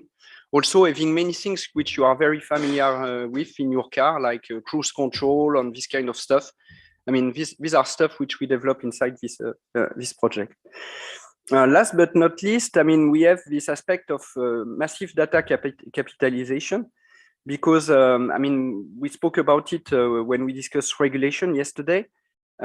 Machine learning is only as good as the data you have to train your algorithms, which could be real data, and also we will use synthetic data. But we had to create means to collect data to have the right level of performance, but more importantly, the right level of trust on this algorithm. So this is really something on which I'm happy to go with you in the demonstration. I also want to say that, and this is linked to the responsibility topic, the reason why we demonstrate it could work without pilot is not because we don't want pilot in our cockpit. It's because we need to demonstrate it is to the level that it could work without the pilot, so that the pilot will actually use it. That's linked to the discussion about the responsibility. I mean, if we want to ensure we have something which is with the right level of trust, we need to demonstrate it could work without the pilot, so that the pilot is using it in full confidence. But definitely, compared to some of the general speech about the fact that we want to reduce pilots and to have put only autonomous flight, no, we don't. We believe pilots are really important in cockpit, and we will design for commercial always aircraft with pilots inside the cockpit. So having said that, I'm going to go to another a last example, which is the aspect of trajectory optimization, which is maybe more midterm, depending on whether you're considering just AI to optimize flight trajectory of existing aircraft. On there, the challenge is really to take into account better uncertainties, and for example, weather uncertainties. And of course, the objective there is to reduce fuel burn, to reduce CO2 emission, and to make a link with the presentation that will come after by our Eurocontrol colleagues. We also try to see whether we can potentially reduce non-CO2 emission contrails. This will be presented. Also, we have this quite innovative approach to do fellow flight. And here, AI will be used to really form the pairing, because the idea, the concept of fellow flight is that we will get some better efficiency, because we can somehow generate more lift for the aircraft, which is a follower. And we can get quite interesting reduction in terms of fuel saving on this kind of long haul trips. But the problem is which pairing we should form. And this is, you need both to have a strategic plan and a tactical plan, because of course, depending on when aircraft will really take off, maybe some of the pairs which you had in mind to form, they would make no sense anymore because the aircraft have been delayed in some ways. So you really need to find ways to have this optimal pairing. And this is a topic where AI techniques will probably help a lot to do the optimization, the optimal planning for fellow flight. So this is what I was eager to show to you. yeah, I'm happy to receive any questions regarding what I presented. And thank you all for your attention.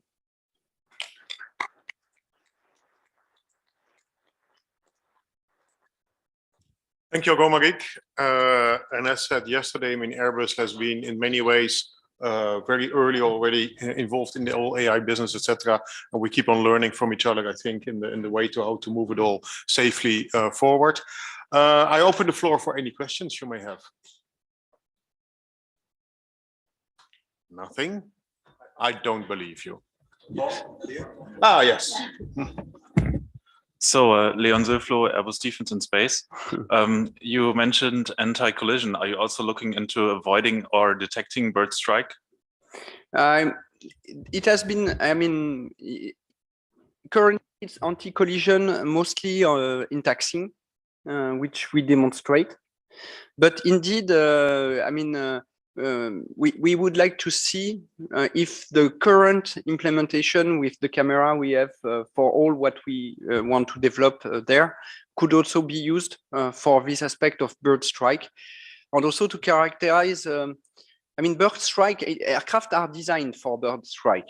So, but yeah, but there are some bird strikes which indeed are we'd better to avoid them. Yeah, like that one.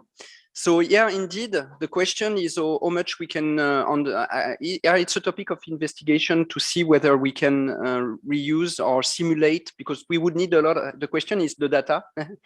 So can we have data to build algorithm for this purpose? And so it's something we investigate. Yeah. Yeah. So if anybody has data, then don't hesitate. So Ned, please. Yeah, good morning. Thank you for the interesting presentation. My name's Aniel. I guess I was just curious on the Dragonfly project. I understand pilots are important. I agree with you. But is this open the door for single pilot operations? Is that something you guys? Yeah.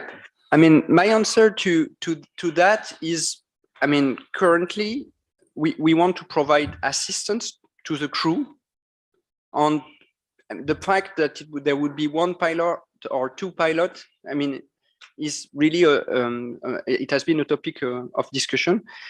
What I can say is, for now, we stay with conventional cockpits, and we will design aircraft for for two pilots, and this is the design. I mean, I cannot read in the 50 years in front of me, but the current baseline is still with these two pilots. Yeah, thank you. No, interesting. Thomas. Yes, good morning. Thanks for the presentation. Thomas Buchanan from Skyguide.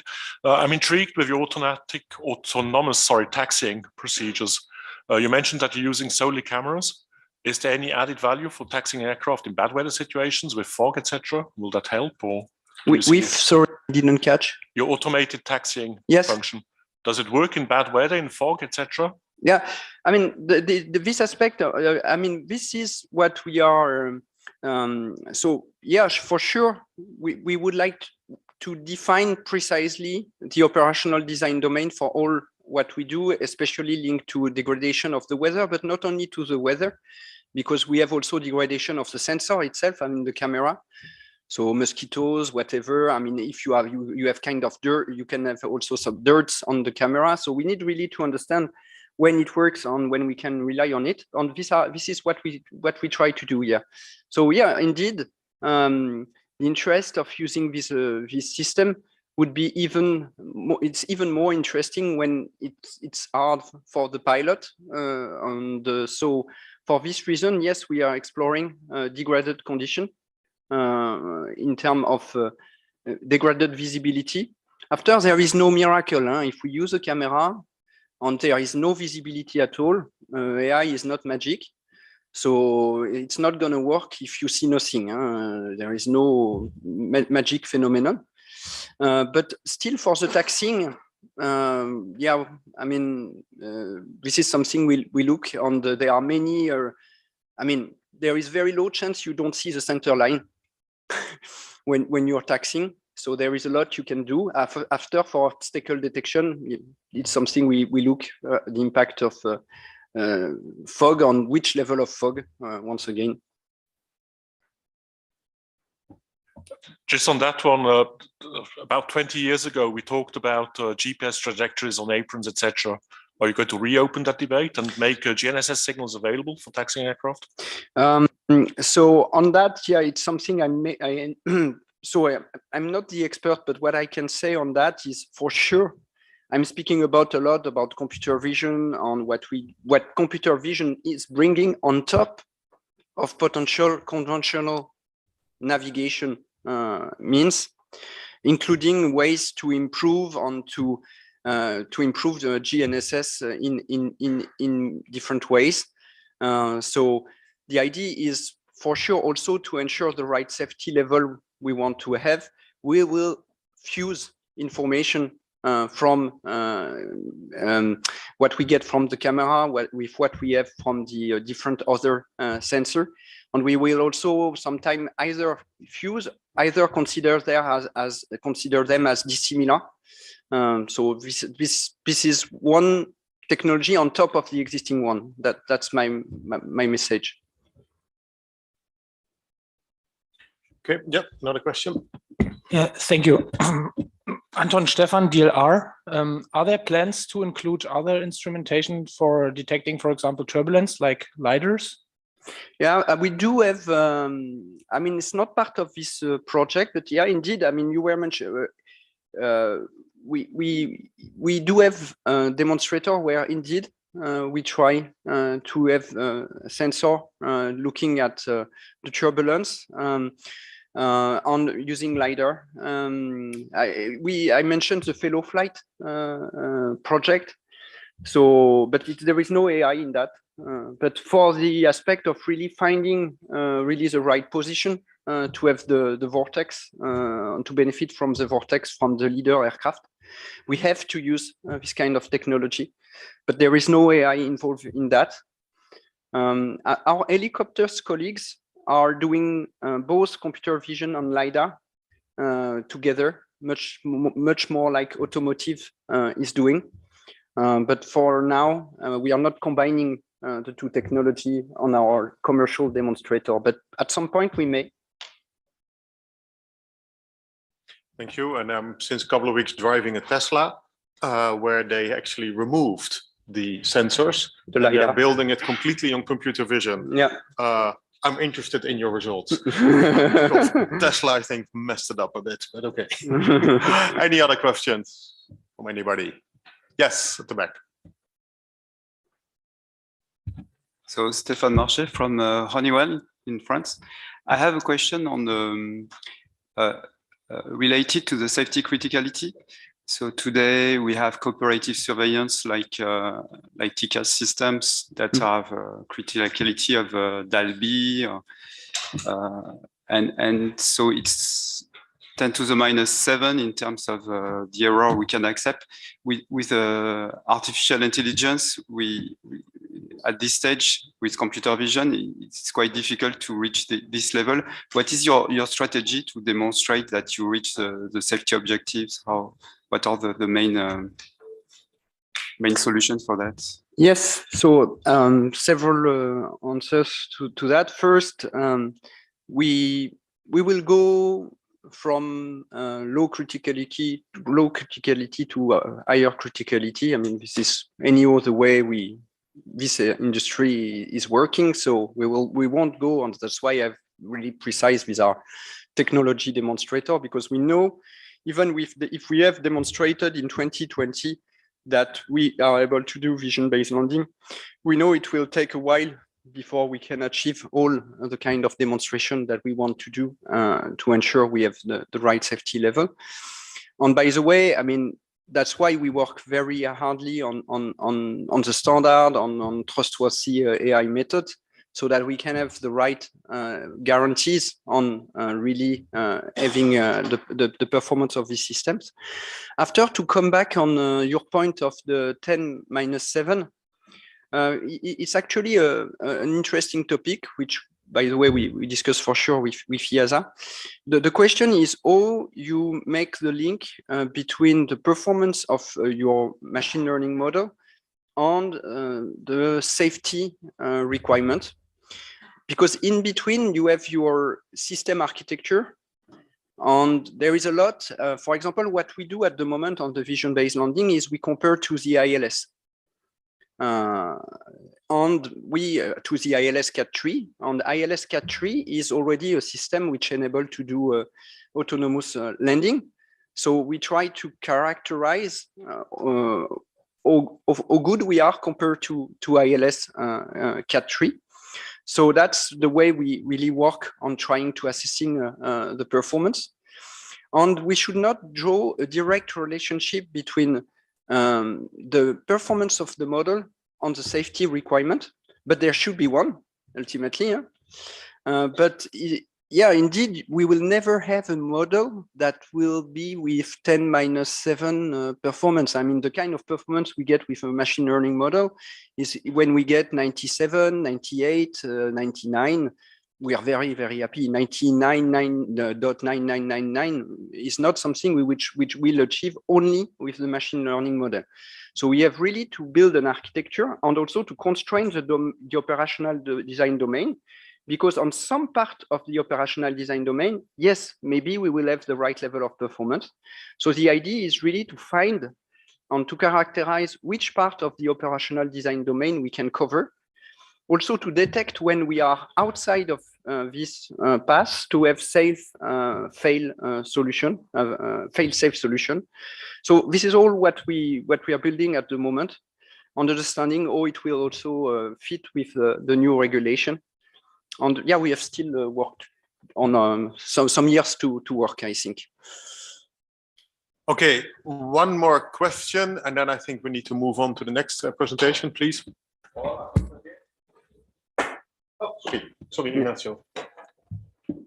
Thanks a lot, Ignacio Vaca from IFATCA again.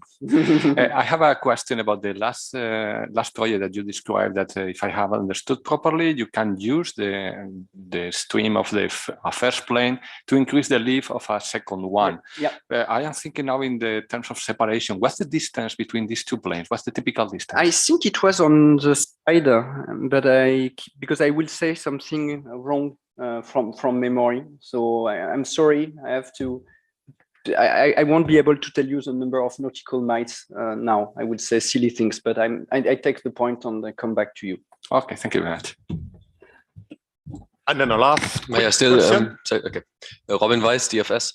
I just like to point out quickly that I really like the picture of what you said about the sensor and the camera, which is dirty, cannot produce results.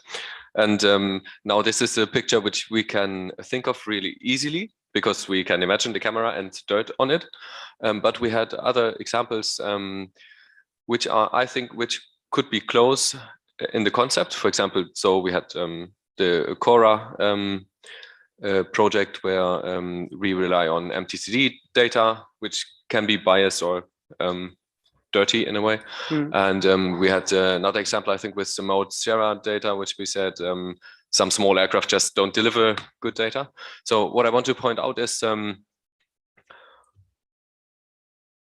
connecting also the talks about liability and legislation about using AI is in how far should we think, or how easy is it for AI systems, not like the one side is the having data and making a prediction, and what is about the side having data and being aware of the own limitations, which I think also Ignacio speak before could, like, if I know that my system is aware of its own limitations, I could build up trust. Yeah. Yeah. No, but so first of all, link to the data. Yeah, we have to make the system robust to what we call natural perturbation, and we are quite used to this natural perturbation, mosquitoes, dirt, whatsoever on the camera. Also, we know with AI that there could be other issues in terms of an image that looks like the same for a human eye but that will be understood in another way by the algorithm. So we have to deal with all these, what we call adversarial attacks and crafted attacks.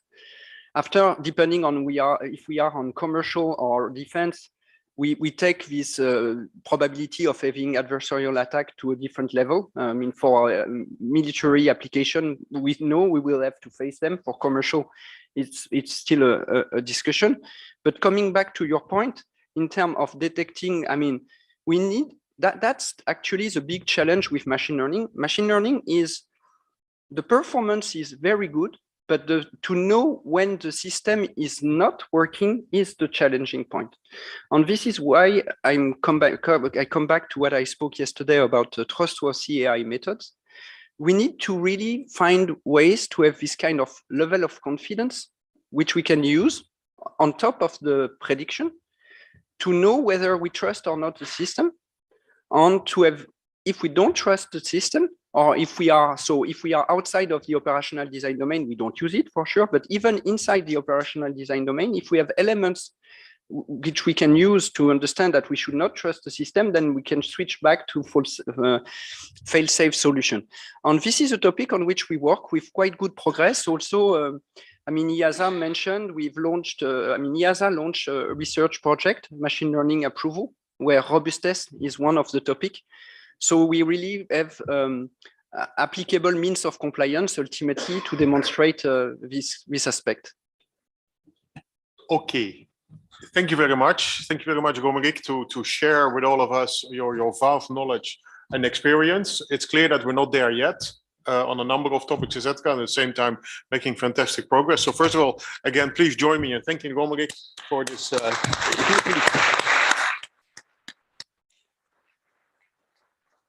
Again, really happy to have you here on stage. Now, the next speaker, actually the two next speakers are both from Eurocontrol. And you would say, huh? Are they trying to dominate the agenda, etc.? Now, it's not completely true like that. The first one, Philippe Very, is actually not really Eurocontrol yet. He's only with us for 6 months. He is a data scientist. He has been working in health and finance and many other domains, etc. And what he's going to present to you actually taps into this vast experience that he's accumulated over the years. Philippe, the floor is yours. Thanks a lot. Thank you, Paul. And first of all, I'm very glad to be here and to have the opportunity to present our work. And actually, my talk with focus really at the intersection of aviation, environment, and of course, AI.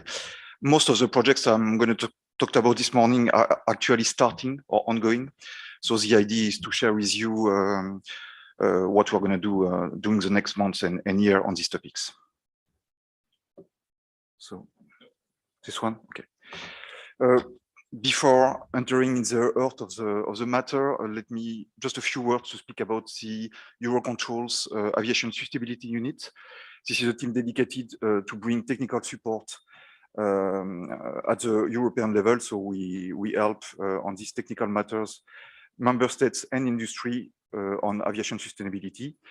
What we do as well is produce environment impact assessments, which are based on tools that we develop internally. So we have, for instance, a tool dedicated to emission and CO2 and non-CO2 emissions. We have a tool which focuses more on air quality around airports. And finally, we have Impact, which is an integrated system where our clients are able to make emission computations and noise computations at the airport level and on the full flight as well. All these tools are help us to carry out our first mission, which is really to measure and quantify the aviation impact on environment. However, we need to tackle a second mission, which is exactly the symmetrical one. We need also to measure and quantify what are the environmental effects on aviations. For instance, we may be interested by understanding what will be the additional cost for ATM if in a scenario where we have a higher frequency of adverse weather events. So that's a very important mission we intend to tackle as well very soon. And finally, we are more and more interested to what we call the societal perception of aviation. So we really would like to gather information and to understand what is the public sentiment regarding the aviation in general. And we may also more precisely be interested how the public as a whole perceived the aviation efforts in terms of sustainability. So how can artificial help to achieve these goals? I will begin first with the first category of techniques. We already talked this morning and even yesterday about computer vision. So all the tools I mentioned previously that we are using are physical-based tools. They are model-based tools. We typically combine a performance modelization. At Eurocontrol, we use the BATA model, and we combine this performance model with physics of emissions, with physics of dispersions. And so we have a perception of the physics of the emissions. But today, with the advantage in computer vision, and of course, with the abundance of sensor data, we would like to have a different perspective on this problem. And one of the key things is, of course, to try to correlate what our model predict in terms of emissions with one we can actually observe. So this is the first family of methods that, of course, will be very useful for us. I won't speak too much this morning about how machine learning can estimate the impact of climate change on ATM, but let me mention that, for instance, there is a project EIH in Brittany where predictive analysis are allowing to correlate weather events with ATM events like holdings or diversions. So this kind of approaches could be the core of projects where we are able to take IPCC scenarios in terms of higher frequency of adverse weather events to compute the actual cost for ATM. And last but not least, I will try to show at the end of my talk that NLP and information which we evolve will help us a lot in the task to understand the societal perception of aviation. So let's enter a bit more in the technicalities of computer visions. One of the key topics currently at the intersection of environment and aviation is Contrail's monitoring and prediction. So it is really at the heart of ongoing SESAR 3 projects, namely Concerto and Ciconia. And we will see in the next slide that indeed there is a lot of things to be done using computer visions. But on our side, we are also interested, as I said, to try to correlate what our physical model predicts with observations. And that's something we would like to do, in particular for atmospheric concentration of pollutants. So in the Copernicus universe, there are already satellites which allow to do such measurements on CO2, NOx, SOx. So we will like to do this year a study on which aims at correlating these observations with our models. And we will be in particular interested with the spatial temporal evolution of pollutants around airports, for instance. We would like also to use other satellites from the Copernicus universe, but more to have a better understanding of what's happening around airports. I'm thinking about use planning and sea level rise. On use planning, there is already high-level products on these Copernicus satellites, which allow us to understand what is the density of population around airports. So we can combine that with our noise models to see what is the real impact on people who live around the airports. And on the sea level rise, again, the satellites allow us to have a good idea and on a longer time scale, a good idea of the potential impacts for airports that are near the sea. I will now spend 2 or 3 slides to talk about Contrails. So as I said, it's really at the heart of forthcoming SESAR projects. It's a topic that has been handled for years. DLR made breakthrough 20 years ago on these topics. And now advances in computer vision would allow us to take another perspective. I should mention that these SESAR projects will bring together a lot of competencies and expertise from Airbus on computer vision, from Thales as well, from Météo France. And I should mention as well that there have been an effort at Eurocontrol MUAC, who are being able to organize trials to already test the feasibility and the efficiency of avoidance maneuvers from Contrails. So what can computer vision actually brings for Contrail observation and Contrails avoidance? So in terms of monitoring, it's quite easy to understand that being able to have a good picture of what are the Contrails in the skies, it's mandatory to understand well which flights produce actually which Contrails. So really, in terms of observation and to confirm the success of possible avoidance maneuvers, computer vision is likely is a good tool actually. However, we can even go further than that, and Google recently showed that computer vision can help even in terms of predictions. Physical models are good, but they are limited by the quality of the weather forecast. What computer vision can bring is actually features for the prediction. If we have observed a Contrail 15 minutes ago in a particular area of the sky, it's very likely that 15 minutes later, an aircraft in the same area will produce as well Contrails. So we can augment the quality of the predictions with observations, and that's something which is very interesting indeed, because on this very difficult task, I think all the information coming from the physical models and the computer visions will be helpful and needed. Perhaps I have a bit of time to enter a bit more in the technicalities of the computer vision task to monitor the Contrails. So, like we saw this morning, it's what we call a segmentation task. We really want to draw the area around the Contrails to precisely say there is a Contrail there. So it's a segmentation task. We already have algorithms to do that, but the problems are not the algorithms per se. It's come more from the diversity of the sensor data. So if our aim is to have a very complete view, a continuous view of what Contrails are produced in the sky, the good tool is our geostationary satellites, which give us really a permanent view of the Earth's hemisphere. But the price we pay for this completeness of information is actually precision. The resolutions of satellites are around 5 kilometers per pixels. So you can imagine the difficulty of the task, even if you have the best algorithms in the world, and we come back to this idea that data has to be good to have a good algorithms.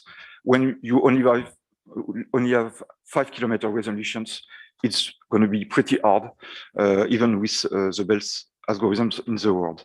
So what can we do about it? Well, again, it's not easy. There is no clear answers.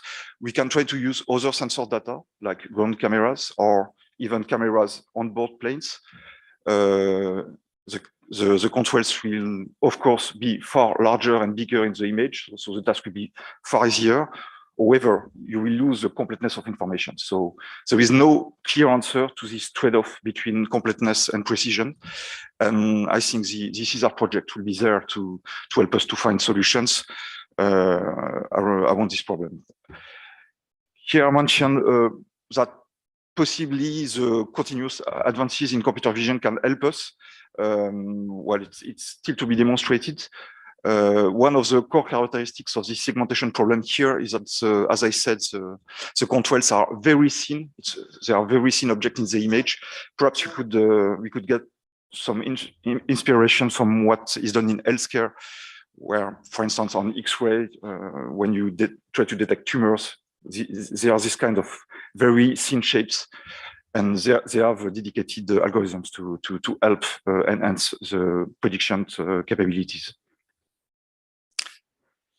On our side at Eurocontrol, what we want to bring on the table next year is really data first.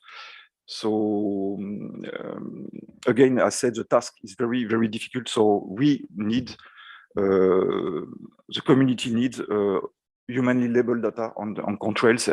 We will devote a lot of time and efforts and money actually to try to bring to the community openly label dataset. So we will probably spend 1 year to do that.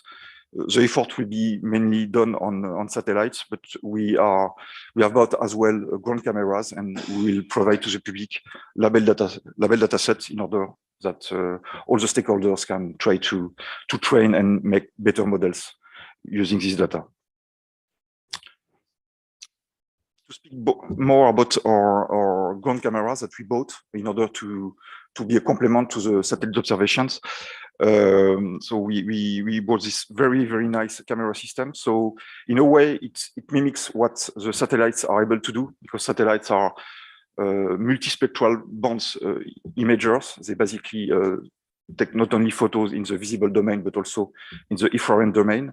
Thanks to these cameras that you can see here, we are able to do something which is close enough. We are being able to observe camera during the contrails during the day, when the contrails are actually cooling the global system, but we'll be very interestingly be able to observe also contrails during the night thanks to the infrared imager.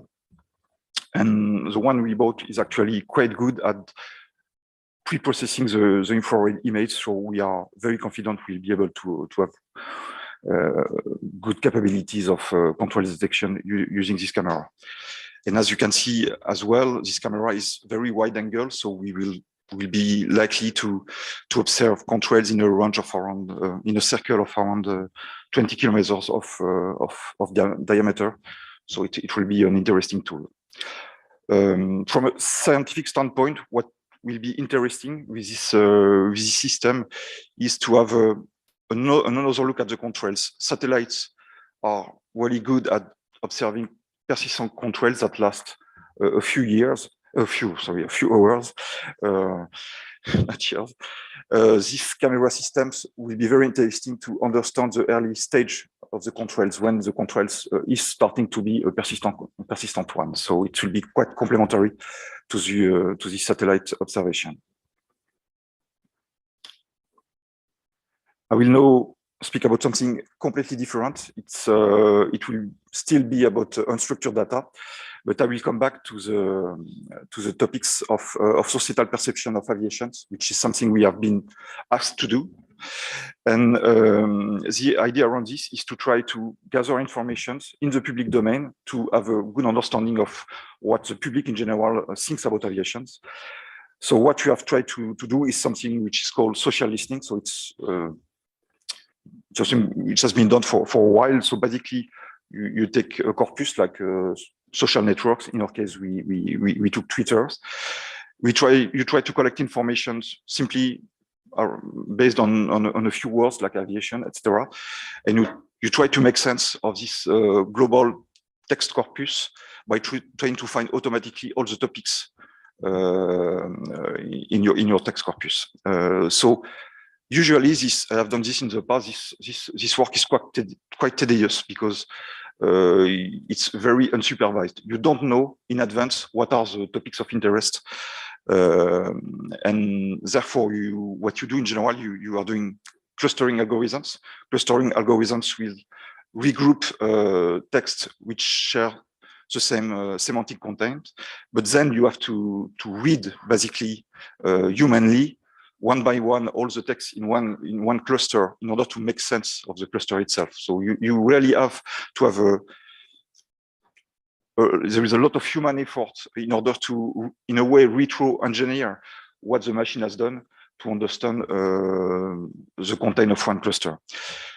Now things are being changing very fast, as you know. We talked a lot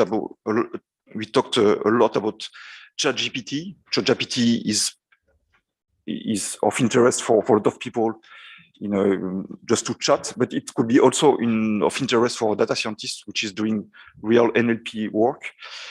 First of all, the the core technology, in our case, brings a lot of performance in the task of clustering text.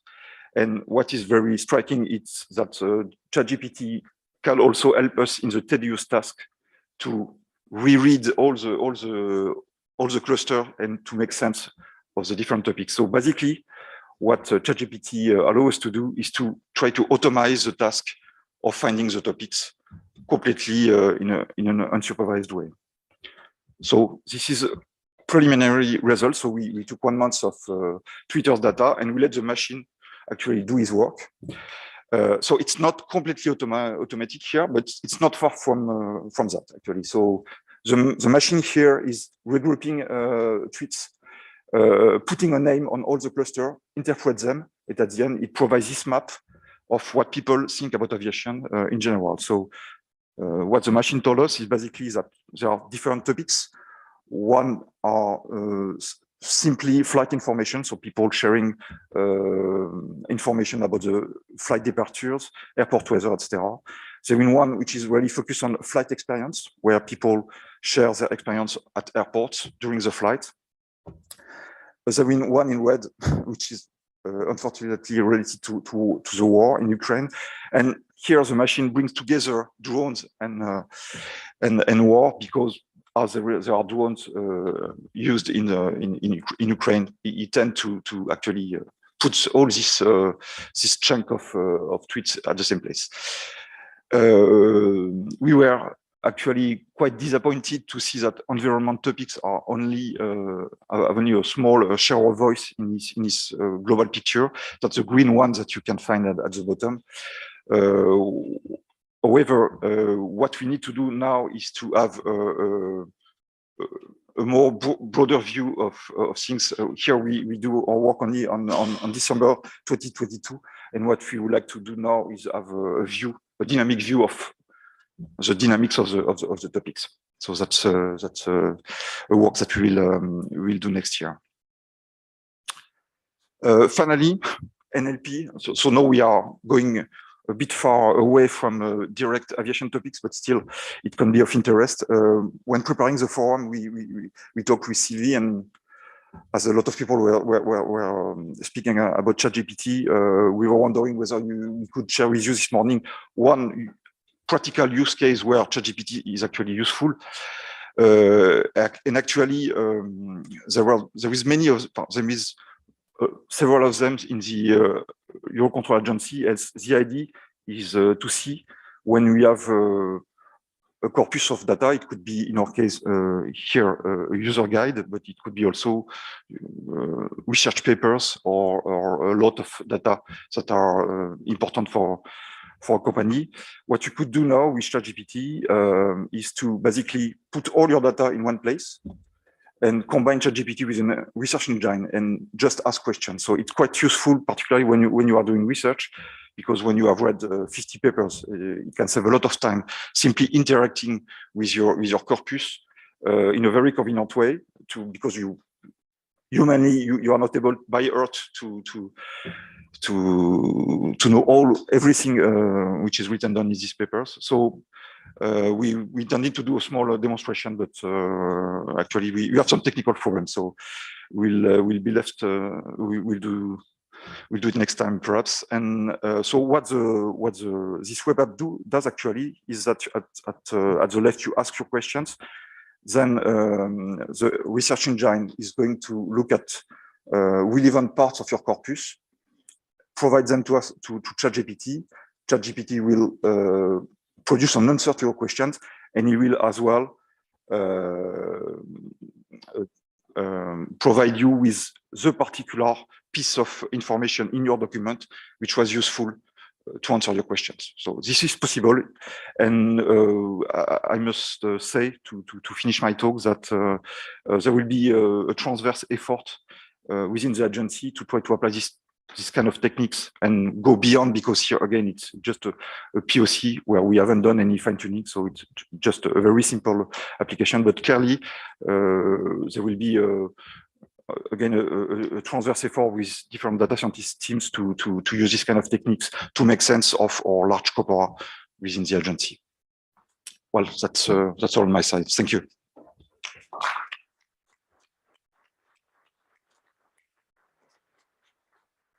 Thank you very much, Philippe, for a quite different insight again on the usage of AI for our whole community.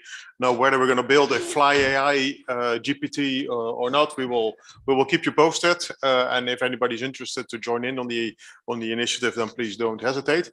I open the floor for any questions to Philippe. Yes. Urbatak from Airbus.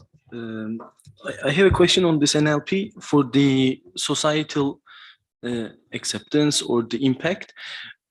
How deep are the outcomes apart from the chart you displayed? So that's the first surface scratch. But can we understand the more on the demographics, on the geography, on the more on the context to have a meaningful outcome or a message? To what level we can have this information? It's a very good question. Actually, well, the first prevalent answer would say, well, the quality of the answer we can have from these techniques are first related to the corpus itself. So Twitter is not without bias. So for having done this kind of thing before, usually what you can do is try to filter out tweets that are not meaningful, which is it doesn't answer your question, but it's a mandatory thing to do. Concerning what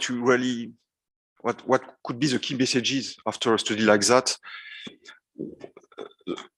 what I think we should do is first not have a picture at one given moment of time, like the one I showed you, but again have the picture on doing the same exercise for 3 years in a row in order to see the trends, because probably the most information we will gain is come from the dynamics of the tweets and the trends. That's what we hope, for instance, on the environment topics. We really like to show that it's an increasing concern among the public, and I think, well, the trends will be more important than the map itself that I showed you. Yeah, I mean, another point, the trend is definitely important, and the tool.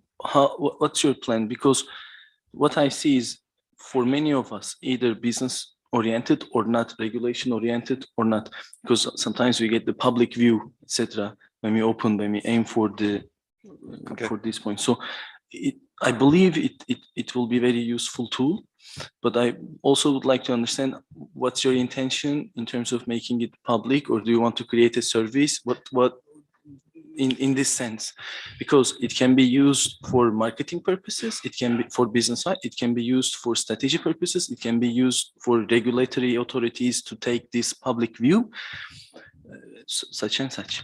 Yeah, no, that makes sense. At this stage, it's a bit soon for me to answer your question.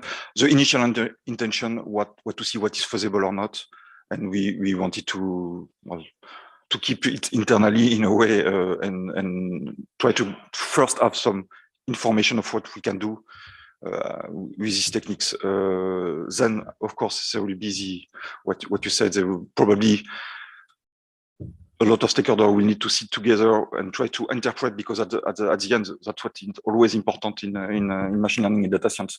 We need to interpret things, not to, as you said, not to give bad messages, bad on the technology.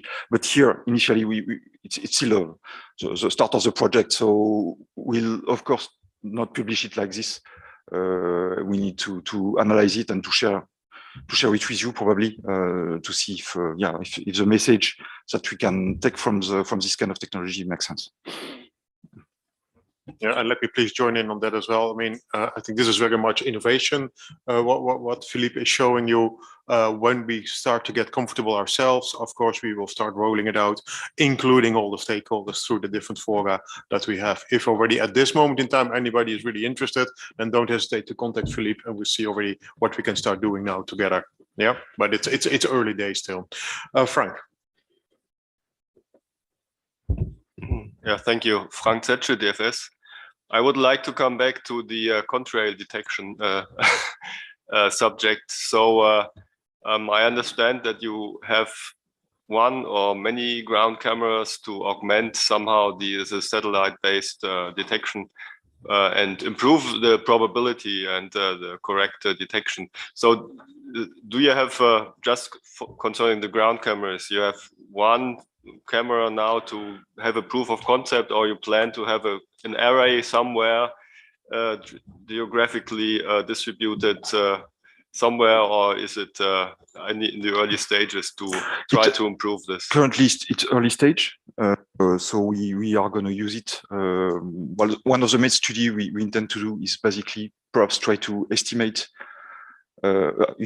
if the performance is good enough on the ground camera, which I think we could use it as a ground truth to estimate the quality of observation on satellites. That would be an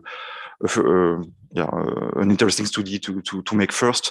That being said, indeed, but that I think that will be really the aim of the SESAR project. We could go as far as try to see if we could have an array of such cameras in order to build what we could call a net of Contrails or a control observatory. So we have that in mind. It's early stages, but that being said, I should mention that there are already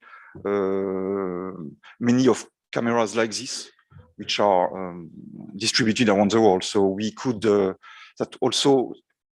could also be nice to put in the public domain a lot of images from these different cameras, or cameras not too far from this one, in order to have something which begins to be close to a real net of observations. We are not there yet, and I don't want to say that's our first intention. However, clearly, I think we could have this kind of strategy in mind in the long term.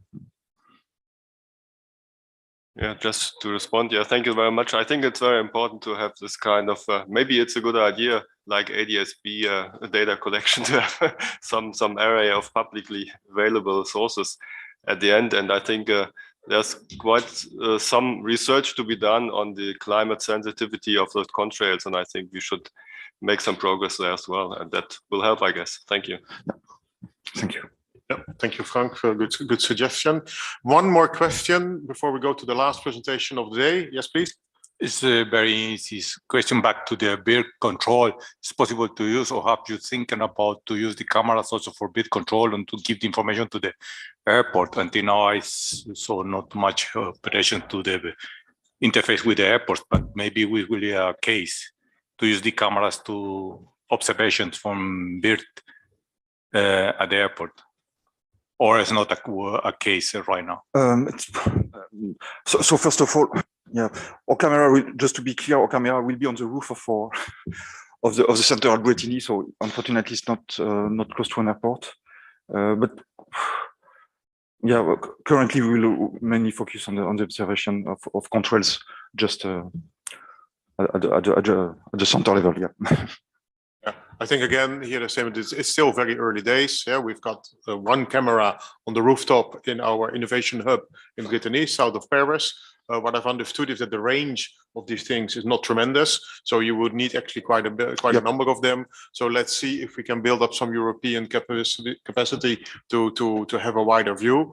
But then, like Frank said as well, once we start to get more confident, we can do like ADSB or GNSS interference or any of the other things that we're monitoring on a real-time basis. We can start to do fantastic things. But again, let's take it step by step. If again, on the other hand, you are already doing things, please let us know. Yep. We're very interested always to learn from others, share best practices, etc. Yeah. So again, let us thank Philippe for again a very interesting presentation.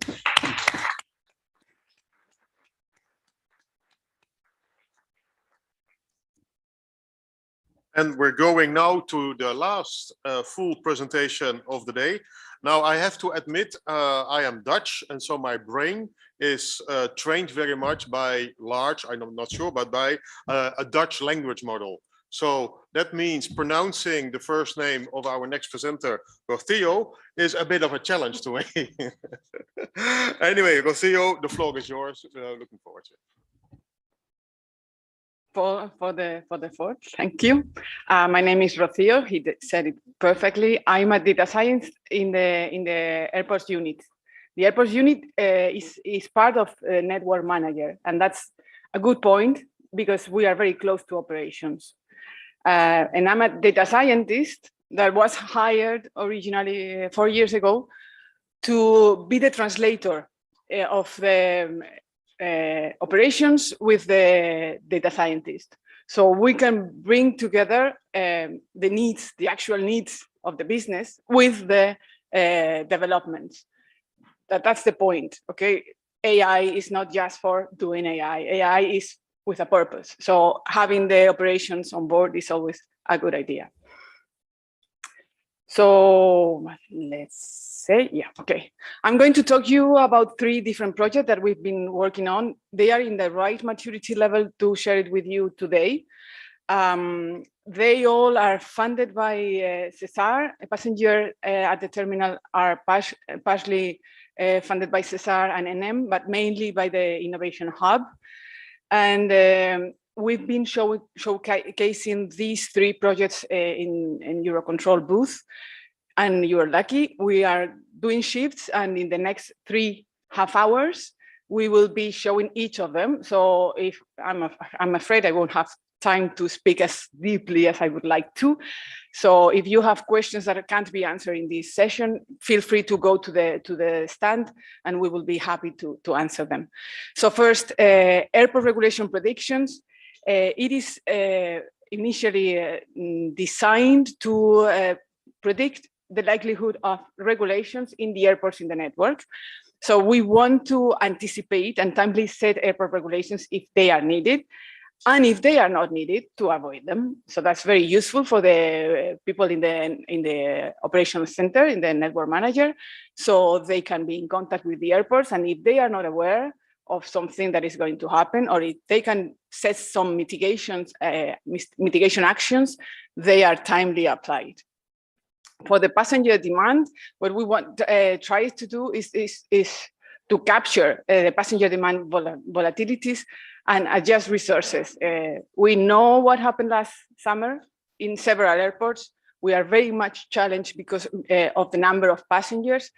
So we want to be ready for that, and we want to share it with the airports as well. And also this tool is very interesting because it also provides information about when we are not expecting a lot of airports. So airports can dimensionate the resources accordingly. And finally, optimize aircraft separations. What we wanted to achieve is to increase the runway throughput, assuring safety separations. Okay, so let's go one by one. The first one is regulation outlook. Here it is. As I mentioned, it's been funded by SESAR 2020. The high-level view is that if we have a picture of the different sources that intervene in setting a regulation in the airports, we can predict when a regulation is going to be set, and we can apply measures accordingly and timely. So the inputs that we need are flights predictions. We use consolidated flight intentions coming from airport slots. We have weather predictions as well. They are input features for our model. Of course, the better the weather prediction, the better predictions we can get, and that's sometimes challenging. We also take into consideration airport events that are sent to us through a platform that we have that is called Airport Corner. So airports provide some information about if something is coming. I can't recall the visit of the President of the United States to Ireland last week or a couple of weeks ago. So Dublin Airport was challenged at some times, and he shared that information there. Strikes in France. I need to agree to thank here Toulouse, because they provide very timely information about all the different minimum services. So we are prepared for the different regulations. And NOTAMs as well. That's another source for us. NOTAMs is, how can I say it? Very difficult to read.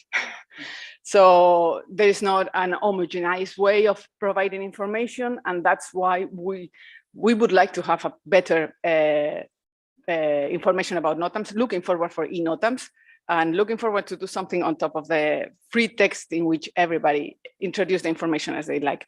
So we are very much challenged because of the input that we have, but still, I think that the results are promising.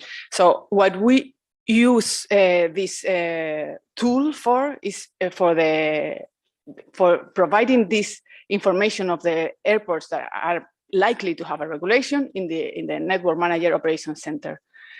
And when we share this with stakeholders, there's some requests from the airlines saying, okay, if you have that information, why don't you share it with us?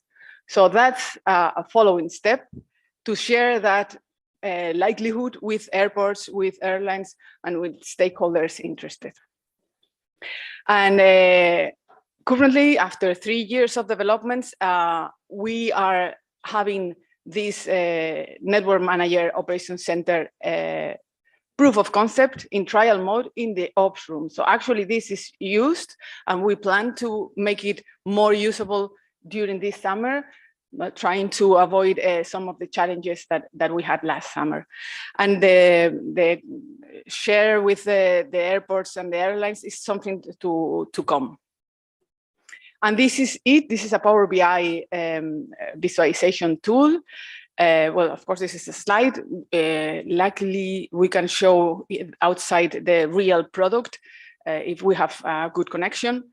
It provides in red the airports that are more than 80% probability of having a regulation. In orange, the ones that are between 50 and 80%. And in yellow, those that are between 10% and 50%.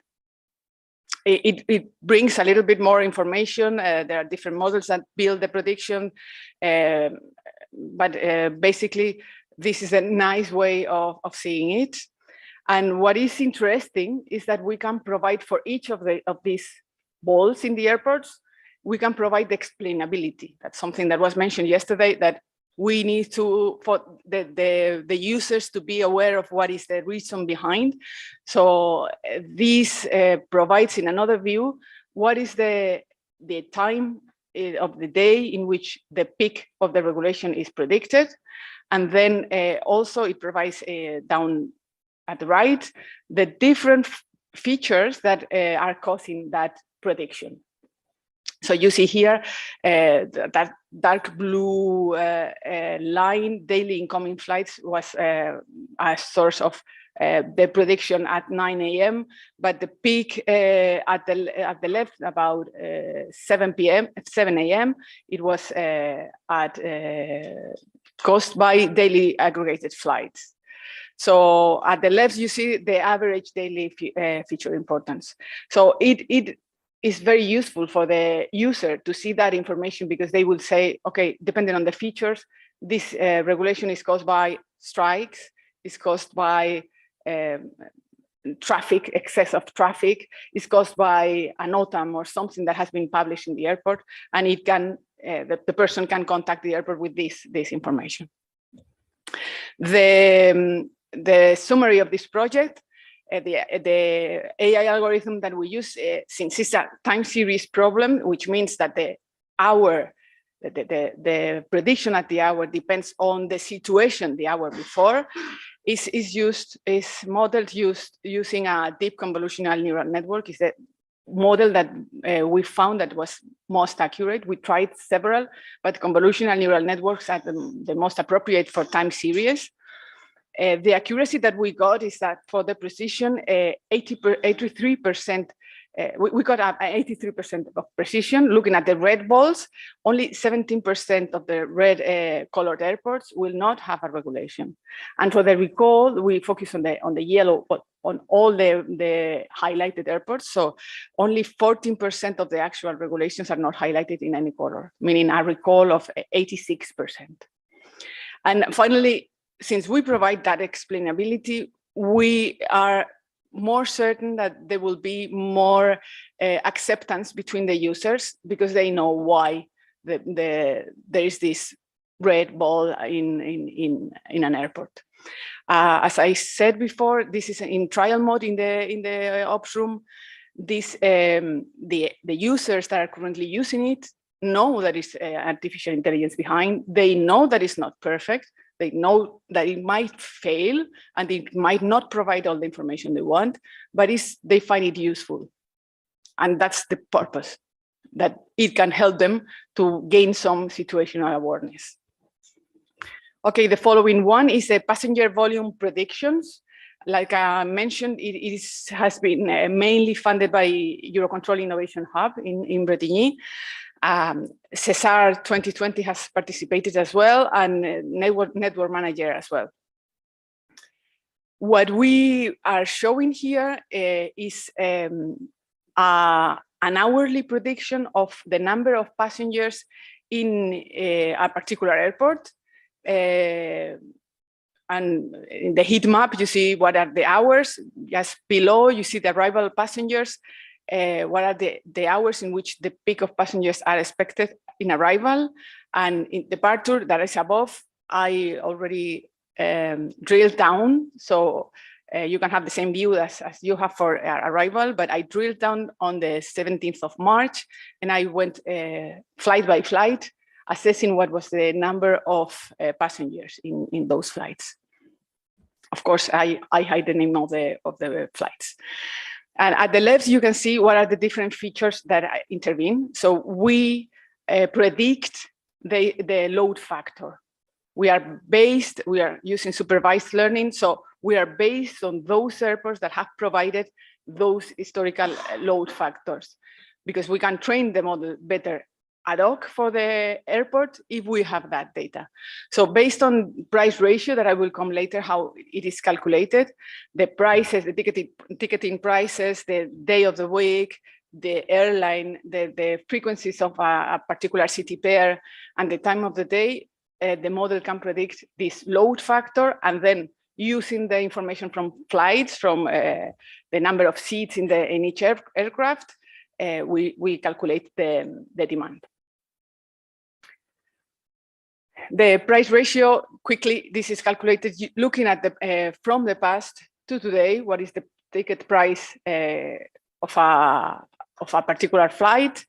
And we compute the median, and we see how it is evolving day by day. So the price ratio finally is today's price divided by the median of the last weeks, months. The AI algorithm that we use to build this prediction is the gradient boosting regressor. At the right, you can see a particular airport accuracy. So the blue line are the real passengers, and the orange line was the prediction 14 days before that day. As you can see, the trend is very well captured. The number specific of passengers was missing maybe on at the end of March, at the beginning of April, but you can see that in general, the trend is very, very well captured, both in departures and arrivals. We try to generalize the model and use the data that we have for several airports to extrapolate it for all different airports, but we find that the calculation of passengers is not so accurate. However, the trend, whenever passengers are increasing or decreasing, that is very well captured. This will hopefully be used in a FastNet SESAR project that is starting after the summer, or in June, and in Impact as well. And finally, I'm going to present, if I have time, optimized aircraft separations. It's a very complex topic, so I'll try to do fast and probably not so clear. So the thing here is time-based separation. Let's say that everybody is aware that what time-based separation in opposition to the distance-based separation is. So what we are doing here is to calculating the final distance separation using machine learning techniques. But in addition, we also calculate the ITD, the initial target distance, which is the one that the controllers should use in order to not infringe the final target distance along the path in the final approach. So you know that the first aircraft is decreasing their speed faster than the second one. So that catch-up space for the moment is not shown in any tool. So what the controllers usually do is just, they know what are the two aircraft, they know the usual speeds they have, and they allow for a buffer that safely separates them at the end of the approach. And what we do with machine learning as well is to calculate that second indicator that is called ITD, initial target distance, and that is little by little approaching to the distance, to the final target distance along the path.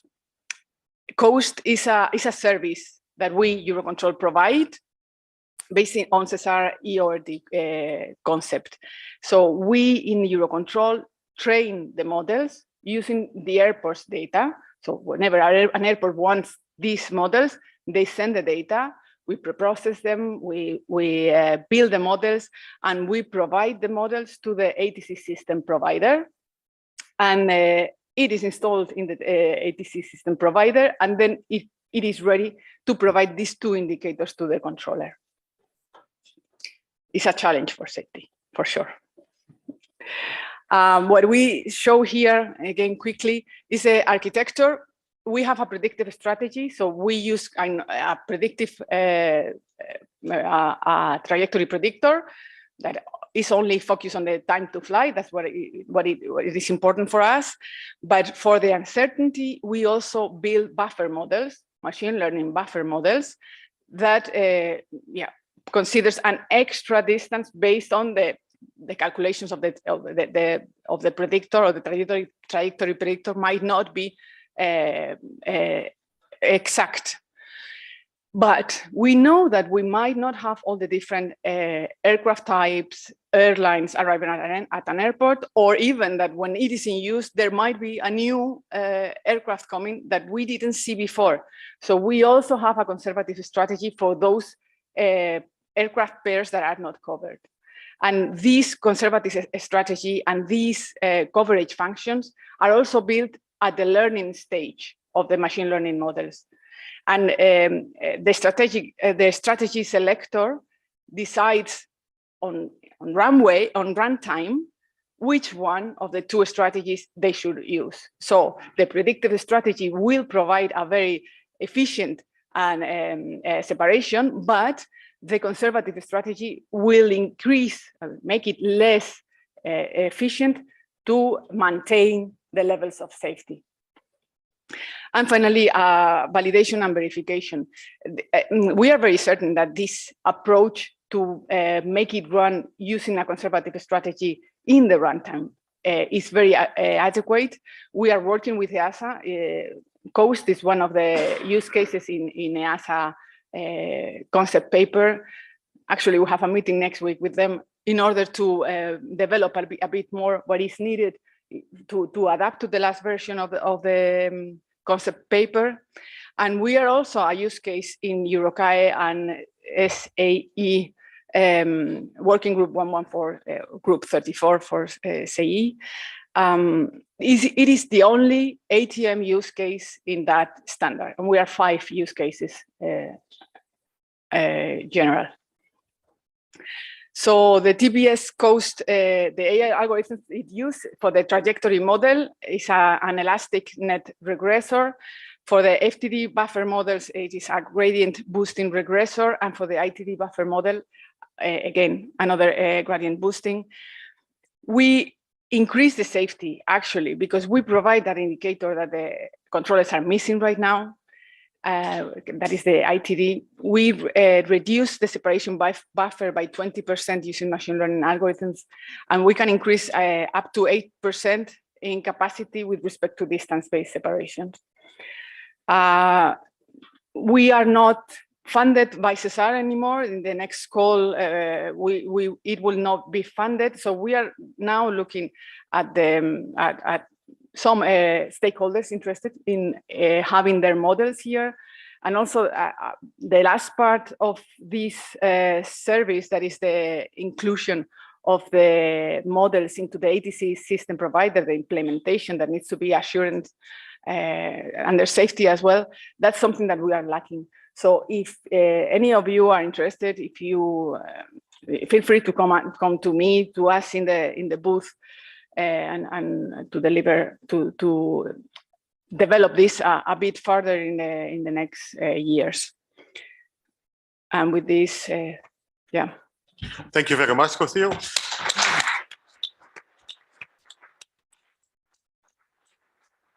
I think, again, through this presentation, we saw that AI application in aviation really has immediate operational benefits. I mean, for example, the one that you showed on the by taking the evolution of the ticket price, being able to forecast the passenger volume in the airport has been of I would say, enormous usefulness after the, I would say, COVID or post-COVID operations, when airports really were struggling. How is traffic picking up? How many aircraft are going to come? That they maybe knew, but how many passengers are inside? Nobody had the data. And this was the best that we had available and really allowed airports, airlines, everybody to schedule the right number of personnel, customs, etc., to go for smooth startup of operations. So again, this is just one little example. And again, we have seen many during the last 2 days. Any quick questions for Cothiel? Yes, I was doubting already. I go quick. Urbatek from Strategy. So I have 2 questions. The first one is a bit of an raising emphasis. I mean, everybody, I think, is aware of the difficulty of analyzing the NOTAM, and the people might write some in a way that makes it very difficult and sometimes unsafe when it comes to performance and these obstacles related NOTAMs to identify where is it, etc. For that one, do you think we should, all the stakeholders, do you think instead of all the stakeholders investing in analyzing what NOTAM means, what the person who issues the NOTAM mean with AI, etc., rather than, so instead of doing this, should we have from regulator side to define the standard and make it that everybody releases in a predefined way? So, because there's a lot of investment and it's making the industry a bit suffer. So the second one is on the PAX volume predictions.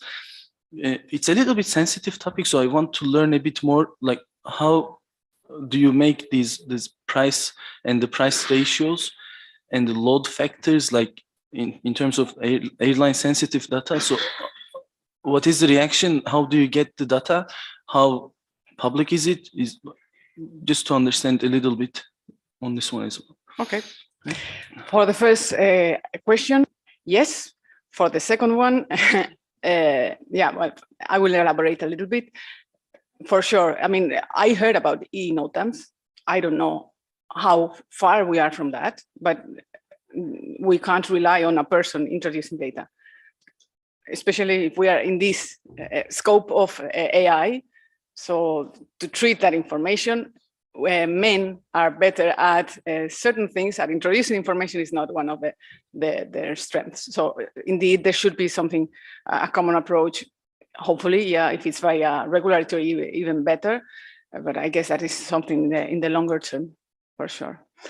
And for the passenger demand, we have an agreement with Kiwi. So Kiwi is providing us with the price ratio, but we have signed a non-disclosure agreement, so we don't disclose the price ratio, the prices at all. What we use is the price ratio. That's why we are safe in terms of not disclosing sensitive information.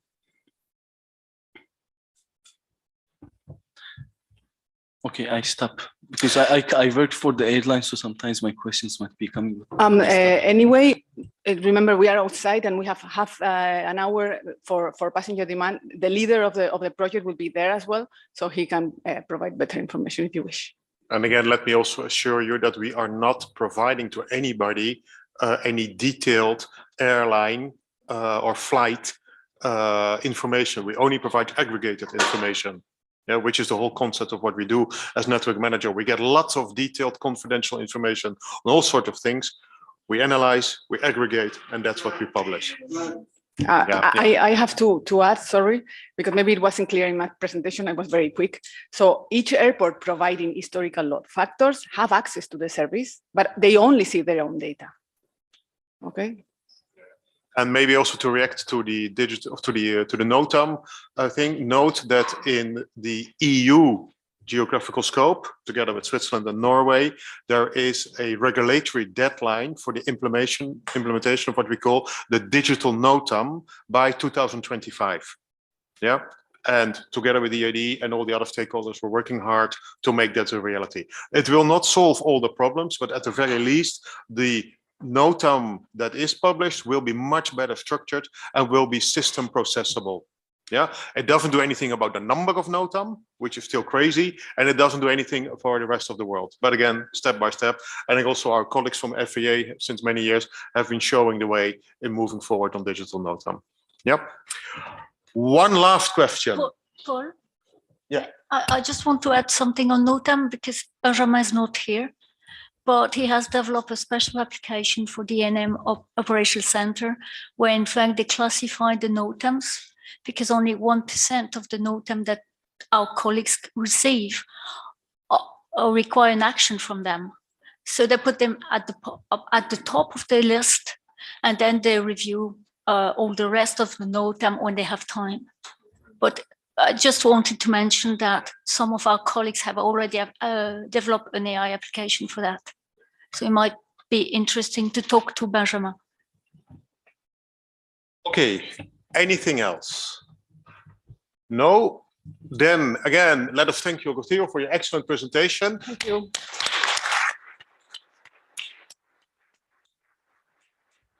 Don't hesitate to visit her and the colleagues at the stand, like for anybody else. And then I think we're starting to come towards the wrap up of the whole session. We have, you will laugh, but we will have still a few more slides, but not too many, only 3 or 4. And the first 2 are going to be presented by Sylvie. And while Sylvie gets to the stage, let me introduce her as very much the mother, the father, the brain of the whole FLAI activities from a Eurocontrol perspectives, and also very much the heart and the hands when it comes to making it all happen, etc. Sylvie, I'll give you the floor for the last 2 bits. Yeah, good afternoon, or good, yeah, don't know where we are at the moment. Anyway, so what I want to explain is that, yeah, today we've been listening, and yesterday, to many people, and thank you for the effort they made to make the presentation so interesting to you. We have some stands, people have organized this meeting for you, but now it's time for you to help. Okay, because that was not just a meeting for a few people to present what they're doing. We heard many questions from you guys. You have lots of things that you are developing in your area and would like to know. So in the Fly AI group, at the beginning, what we did in the Fly AI report, we put together all the information we had, and we found out that we had 25 applications at that time in 2019. Then we realized that, yeah, there were lots and lots of applications that were developed everywhere for all our members. And we started thinking, well, it would be nice to get a better understanding of where people are developing, in which domain of activity, what kind even of techniques, because we see more and more techniques of AI being used for different domains. And sometimes it's difficult to know which technique could be used. And it's about awareness. It's about building this community and reaching out a certain understanding of the developments, whether we are at really exploratory level or even at operational level. We wanted to build a dynamic catalog of application so that everybody in this room and beyond this room can enter and can put what they want. That catalog is for you, for us, to understand what you want to share. It's on a voluntary basis. So here you have the impression, again, that it is only your control. The only reason is that I asked some of my colleagues to enter it just to test the tool, and that's the only thing. And this is an initial version of the tool. It can be changed. It's been developed by our colleagues over there, Alessandro and Riccardo Patriacca, who spoke yesterday from Rome. And thanks very much. We wanted to publish it on the Eurocontrol website on the Fly AI page. Now you know that we have had some difficulty for the connection. So it's going to be published anytime next week. On that web page, what you will have is you will be able to enter into a survey the information that you want to share about your application. I encourage you to do a little bit more than what I will show you on one of our projects. If you want to introduce the link to your web page in your company, do not hesitate. Put as much information as you want to share. Again, it's voluntary. So what we see here is that we try to do this list of application. You can in fact enter the detail of these applications, but we wanted to show a kind of a dashboard where you immediately see how many are in operation or under development, the type of AI that are being used, the field of AI, the technology, and now that you've been briefed by EASA, I would like you to enter whether you are in a level 1, level 2, or level 3 type of operation. What is the autonomy of the application that you're developing or that you have put in place? So these are the elements that we would like you to input. You may not want to share everything. It's up to you. It won't take you too much time. I'll just give you the example I took from Emilien, who was very brave. He put all his applications, but you see, we only have 11 here, and we know that at Eurocontrol we have about 50, so not all of them. So here you see on this application from Emilien, we have the starting time of the project, when the level of development it has reached, operational, the level of automation, the framework as well is important, because we have seen that we have the SESAR projects, fine, but we see much more than just SESAR. So all the SESAR projects will be there, that's for sure. But we want also to get many more. We have the Innovation Hub here in Eurocontrol. We have the NM that has been doing and showing to you something. We saw Airbus and so on and so on. So we expect that we should reach at least 300 applications or something like this. I just wanted to show you, it's a little bit difficult to enter the detail. You have to click on the project and then right click, and then you select the drill through. Voila. And then what I wanted to show also to you is a number of important events that will take place. The first one will be from Guillaume at EASA in May 16-17. It's about the level 2 guidance, but it's also about the MLIP project.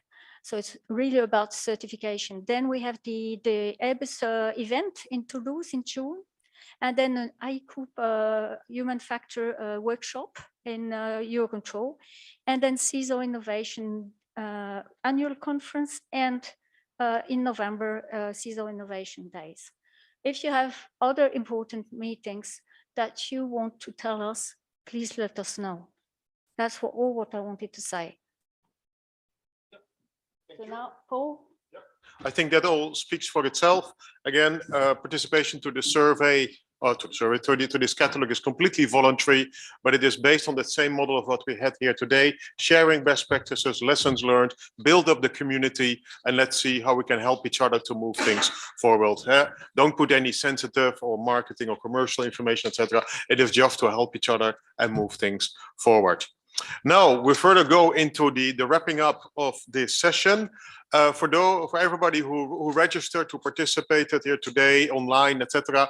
When we started the publication, these were the objectives that we set out for ourselves. Yeah, to discover recent developments, get latest updates, certainly on the regulatory side, discuss practical use cases, share best practices, visit the exhibition, explore the catalog, and get an overview of what's going on left and right in the center. I think it is fair to say that we have reached those objectives. I think we have had a very good session. I was very amazed by the number of people actually coming, because there's always a bit of a guess. How many? It's like when you throw up a party on Saturday evening. I mean, and you have to buy the beer and the wine and the chips. I mean, how many people are really coming? Now it was really fantastic to see so many of you coming here.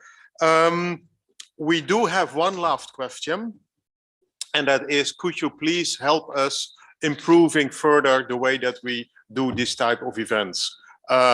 Through this QR code, you get access to a tiny little survey. It's only a couple of questions, etc., where we're asking you to give us feedback on the content of this event, on the organization aspects of it.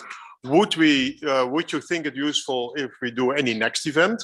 And if so, what would be the topics? What would be the time frame, etc.? Again, put all your feedback, positive, negative, constructive, anything that you have for us, please put it in there. We will also be emailing this to all of you, and the survey will stay open until, I think it was the 5th of May, for everybody to fill it in. Yeah. You will also see some more specific questions that we have on speech to text, because also from a Eurocontrol perspective, and yes, we're a bit egoistic here, we're very keen to get moving on speech to text in the ATM field. But as I said already yesterday, getting access and sharing data sets, etc., is a bit of a tricky thing. So we really need to see what we can do to help each other on that aspect. So with that, I think I go then to the final part.